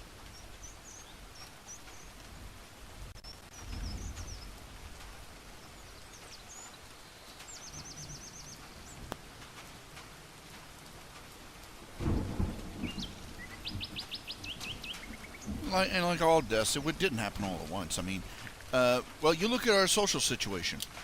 They didn't bomb in all at once and start hauling people off to the gulag for criticizing homosexuals. It was one step at a time. first they made a nuisance of themselves. They went out in these gay parades, behaving in just obscene ways in public, just making a spectacle of themselves, and throwing a tantrum if anybody complained. So everybody shut up and backed off. Then they started posting gay characters in every single damn thing.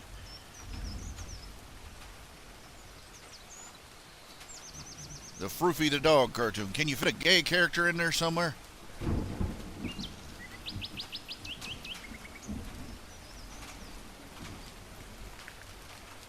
And along comes Foo-Foo, the pit bull with a sensitive side.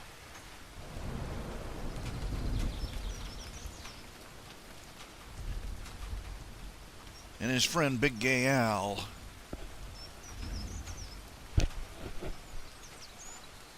And they got into the entertainment, and then they started suing people. They threw a tantrum because somebody wouldn't bake a cake for them. And then they threw a tantrum because somebody wouldn't photograph their quote-unquote wedding. And finally, we've reached a point where they're arresting and throwing a woman in jail. And I hate that meme. I've seen this meme all over the place. Didn't believe in this, still did their job. Well, these people apparently don't believe in the Constitution or in the rule of law. What happened was that this woman, this Kentucky clerk, when she made her oath to office, she made her oath to office to uphold the Kentucky Constitution. The Kentucky Constitution has a Marriage Protection Act in it.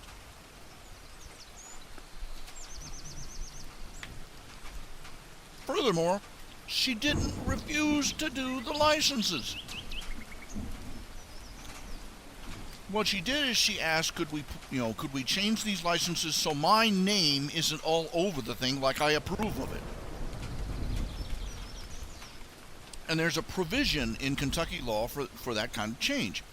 But no. She was to be made an example of. So they threw her in jail for breaking a law that doesn't even exist yet.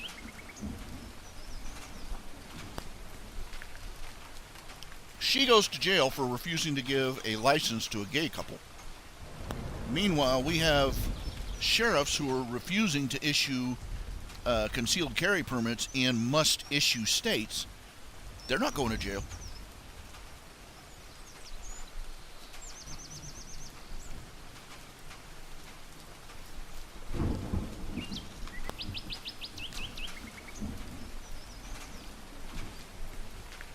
You see, in liberal land, the right to bear arms isn't in the Constitution, but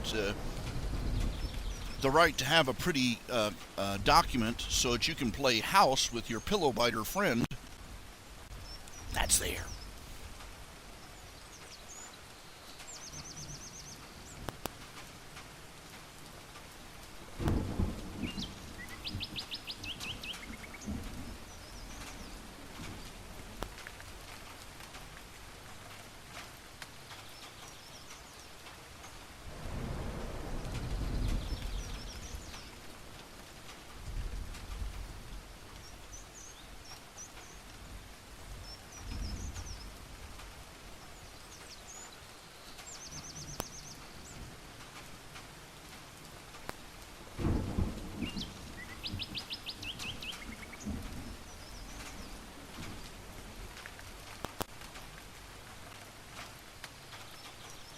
It didn't happen all at once, and the end, the implosion of the so-called scientific community isn't going to happen all at once either.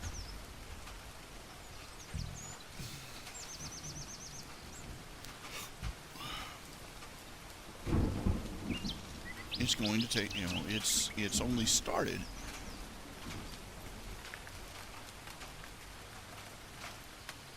With so-called scientists and, just toothlessly mumbling about maybe, the evidence maybe could possibly, maybe doesn't really, but we're not sure.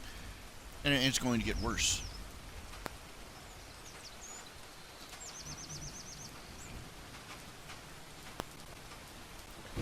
it won't be the common man who loses faith in science. It'll be the scientists.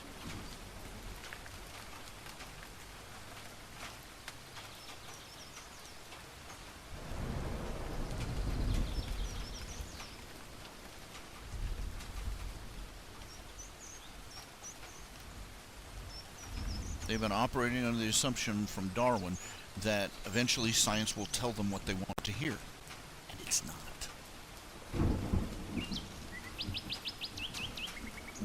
And any scientist who says that, I've looked at this evidence and Darwin was full of it, this does not match what I see here. Any scientist, he's disenfranchised, he's disowned, he's excommunicated. He is no longer a member of the Holy Brotherhood. He is delegated to the level of heretic, the quote-unquote quack.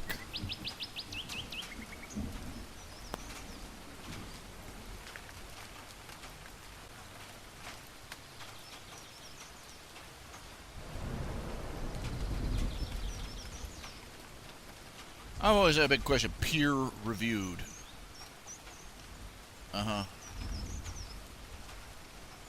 I feel about that the same way I'd feel about having all my homework at school being graded by kids that hated me.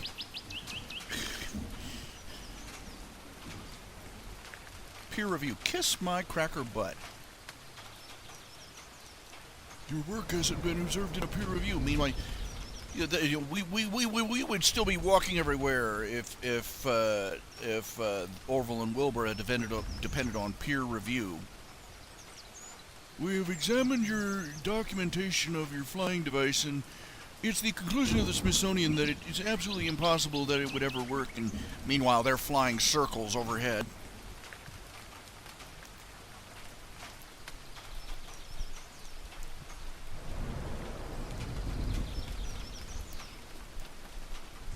I read up on these peer-reviewed publications, and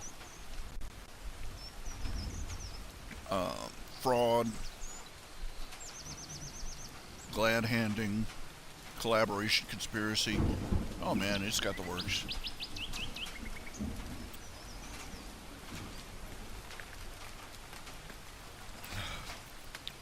Politicking.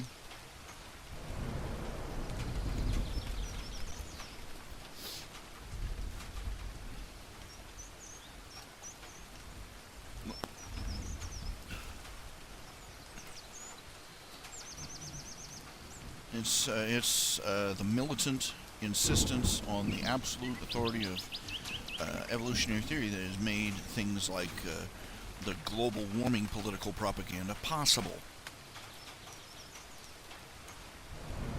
Because Darwinism encourages dedication to the cause rather than to the truth.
would we be without Darwin? Far further along than we would be.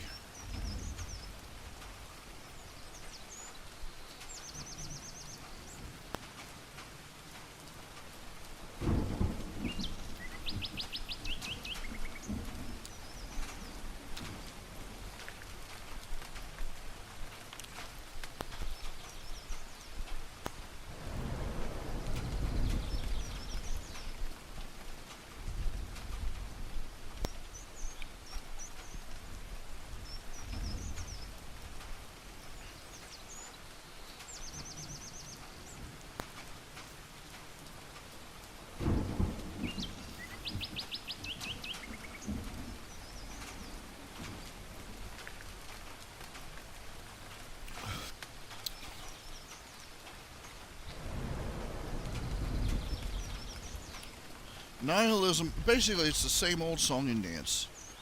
God is dead and we may all do as we please. Whether you call it nihilism, atheism, agnosticism, any other ism you care to name.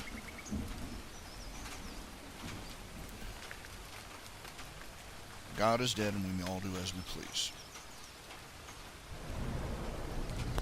And they don't realize until they're out there in, floating free with no connection to anything, that doing everything they please isn't going to be enough.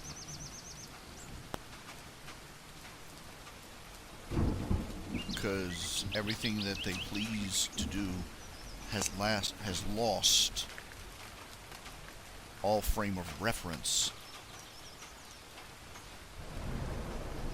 It is the infinite wisdom and goodness of God, the infinite nature of God himself, that gives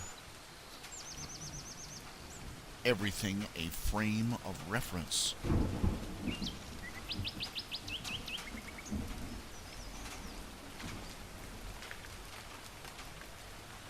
They think that by rejecting the frame of reference, they get more freedom of movement. They don't realize is that instead of giving them a freedom of movement, it leaves them floating in a void.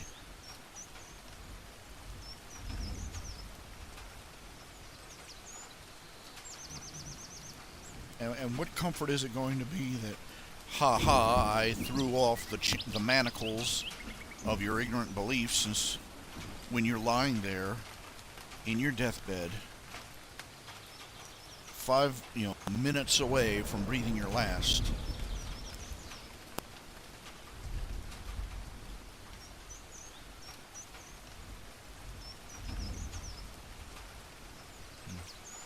hooray for you, you've managed to convince yourself that you're going to lose all meaning forever.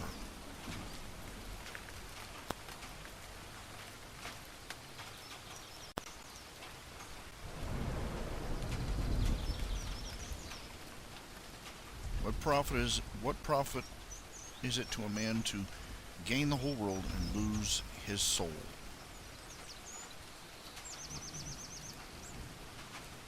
There are people who say that I'm saying, oh well, believe in any old god whatsoever, even if he isn't real, just believe in it, because hold on to that, that magic feather, and you'll keep flying, make a wish, pinch some pixie dust, and away you go. No.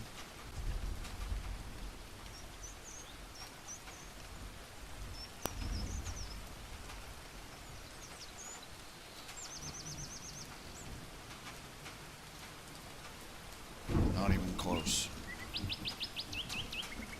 We stand in the middle of a universe that cries out to the evidence of structure and organization and meaning and an intelligence vaster and greater, more infinite than we can imagine behind it all.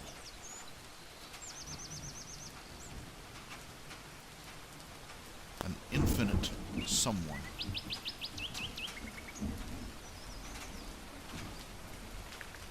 Within whose hands a finite universe rests.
The new trend, emos, they're as old as dirt, okay?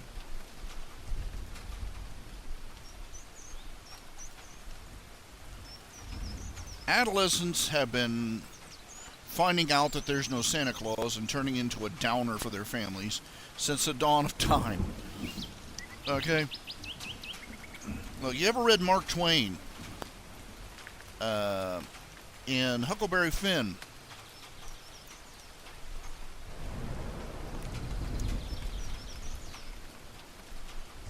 Huck Finn and the Dauphin,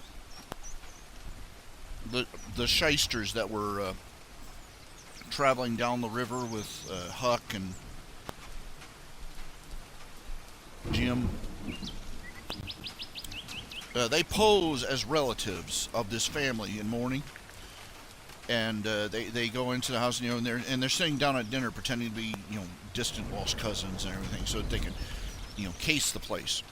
And they start going on about this teenage girl who tragically wasted away. Oh, she was too beautiful for this world. And then they start showing her poetry and her artwork. And her poetry is all tragic, death, die, sad, fade away, woe is me. And she has a drawing of a woman flinging herself off a bridge into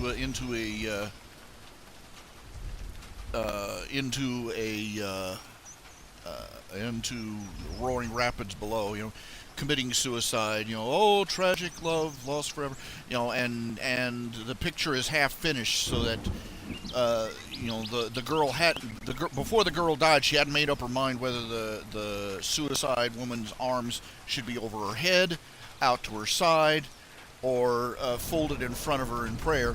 So, she looked like she had 6 arms at that point.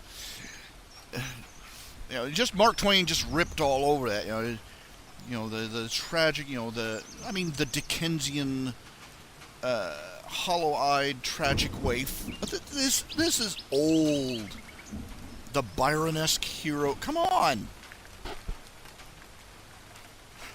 They probably had that crap around the time of Gilgamesh. Older than dirt.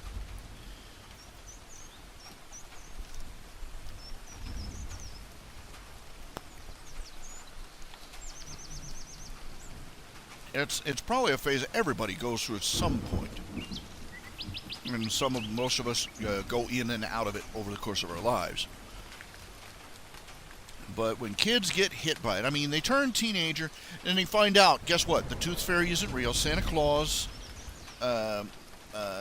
isn't the guy giving you presents. And no, your mom and dad don't make the sun and the moon go round. And they find out that, their parents are flawed, their heroes are less than perfect, and a lot of the people they looked up to have shameful secrets or sad past, and they get depressed. They go, the kid gets sad, morbid, bitter, cynical, and wallows in it. This is why Hot Topic stays in business.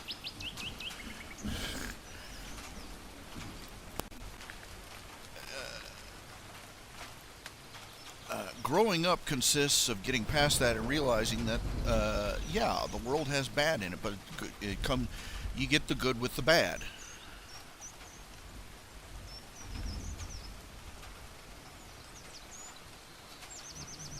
And being all snarky and cynical all the time doesn't make you...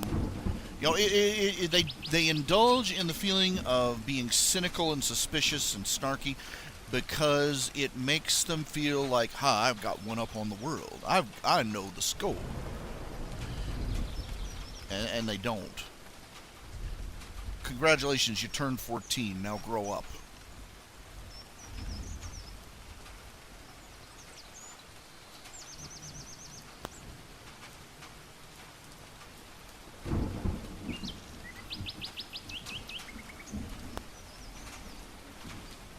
people, it's a stupid thing to feel morally superior about being cynical. Being cynical doesn't make you smarter than everybody else. It just makes you cynical. And it makes it impossible for you to enjoy when good things come along. Take this on advisement. I am a very negative person. I tend to be very gloomy a lot. I tend to be very bitter a lot, and very, I get depressed easy, and down in the chops, and struggling with doubts and fears and uncertainties, and with my faith, and I'm like that.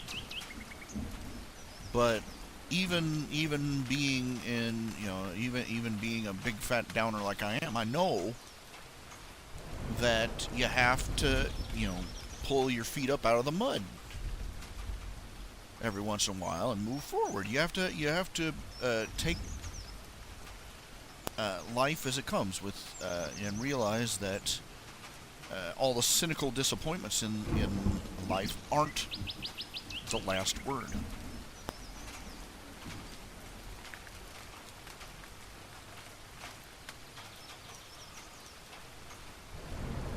And a Christian, and you have to come to, and all people need to come to the knowledge that beyond the troubles of this world, there is a God in his heaven. There is a Messiah who saves all who come to him for redemption freely in grace, and that God is in his heaven, and all in the end will be right with the world.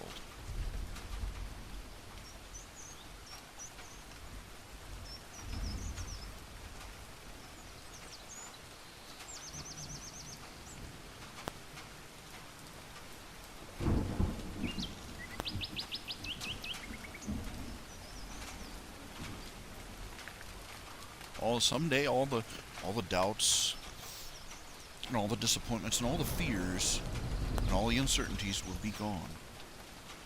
And for those of us who have accepted Jesus Christ as Savior,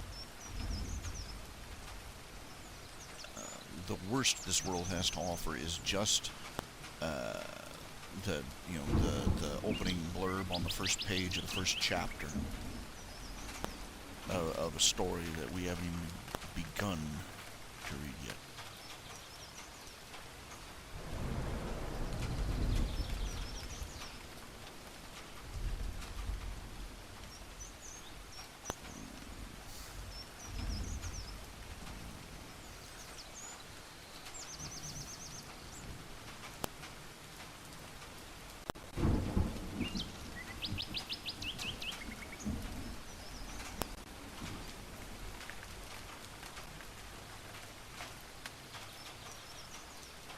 Okay, it is 9 o'clock. Let's see how we're doing here. Slow going, slow going, slow going.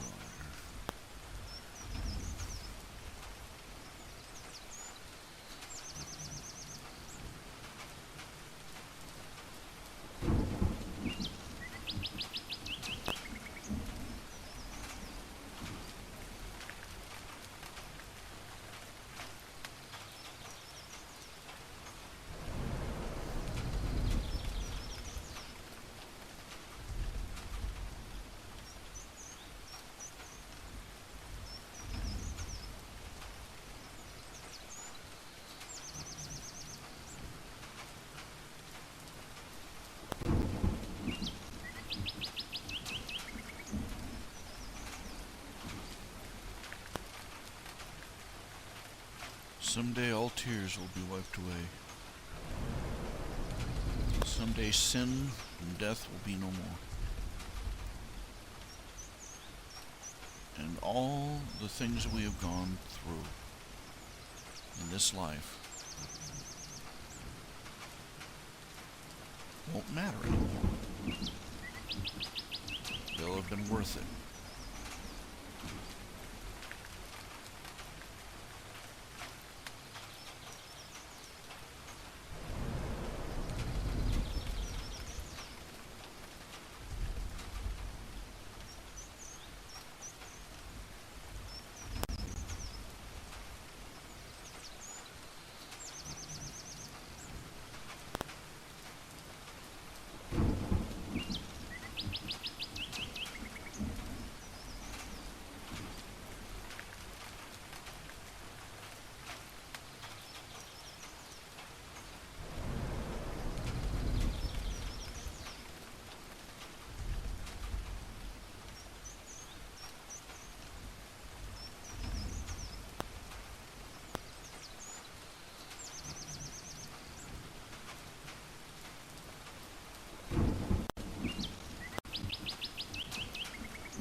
That is our faith and our hope.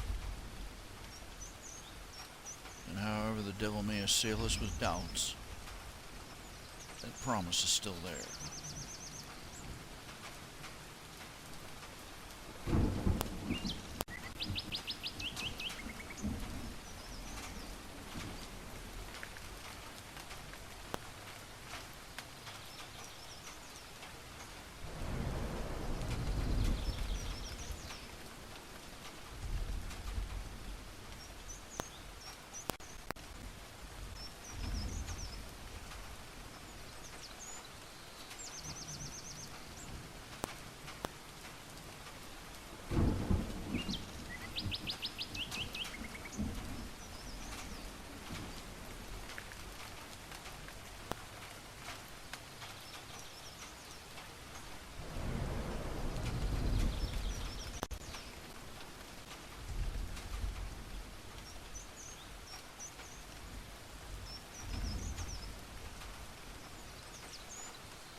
Put 2 or 3 faces under them hoods.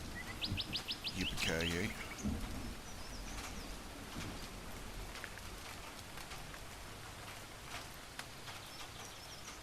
Put a name tag on there. Hi, my name is Tim.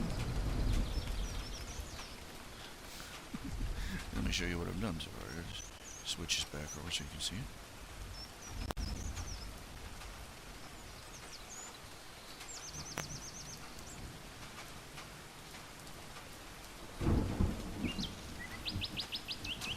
Draw some, I could put 4 or 5 faces in it. Well, 3 or 4 anyway. Put some name tags on there in case you can't. Hi, my name is Joe Smith. Yeah. Have a nihilistic day. Yeah.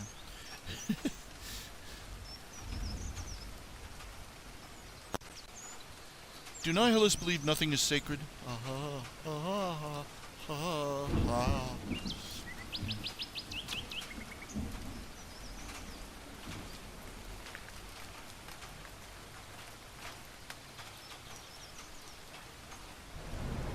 never seen a cartoon one of these.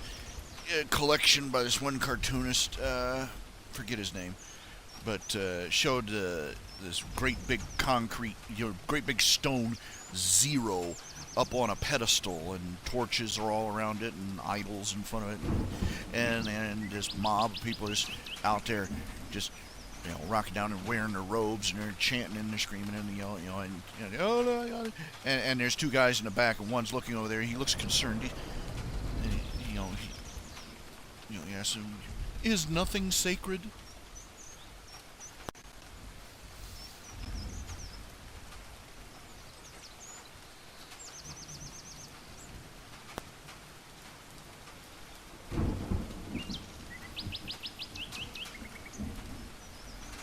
I went to a Zen Buddhist hot dog stand. I had one. I asked him to make me one with everything.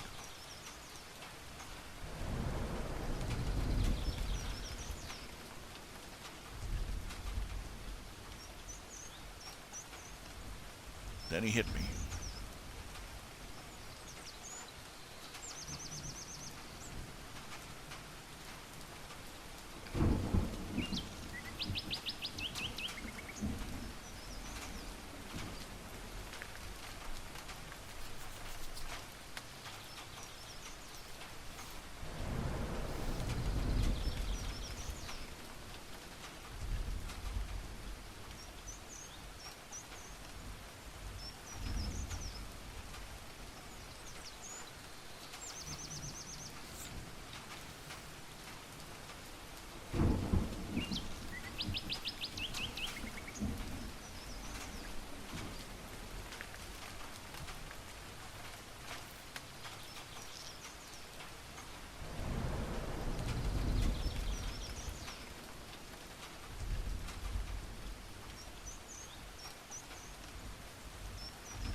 I'm going to go ahead and call it a night.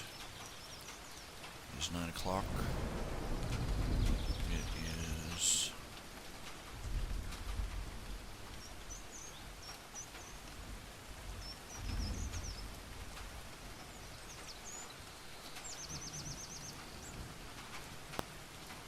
Thank you for being with me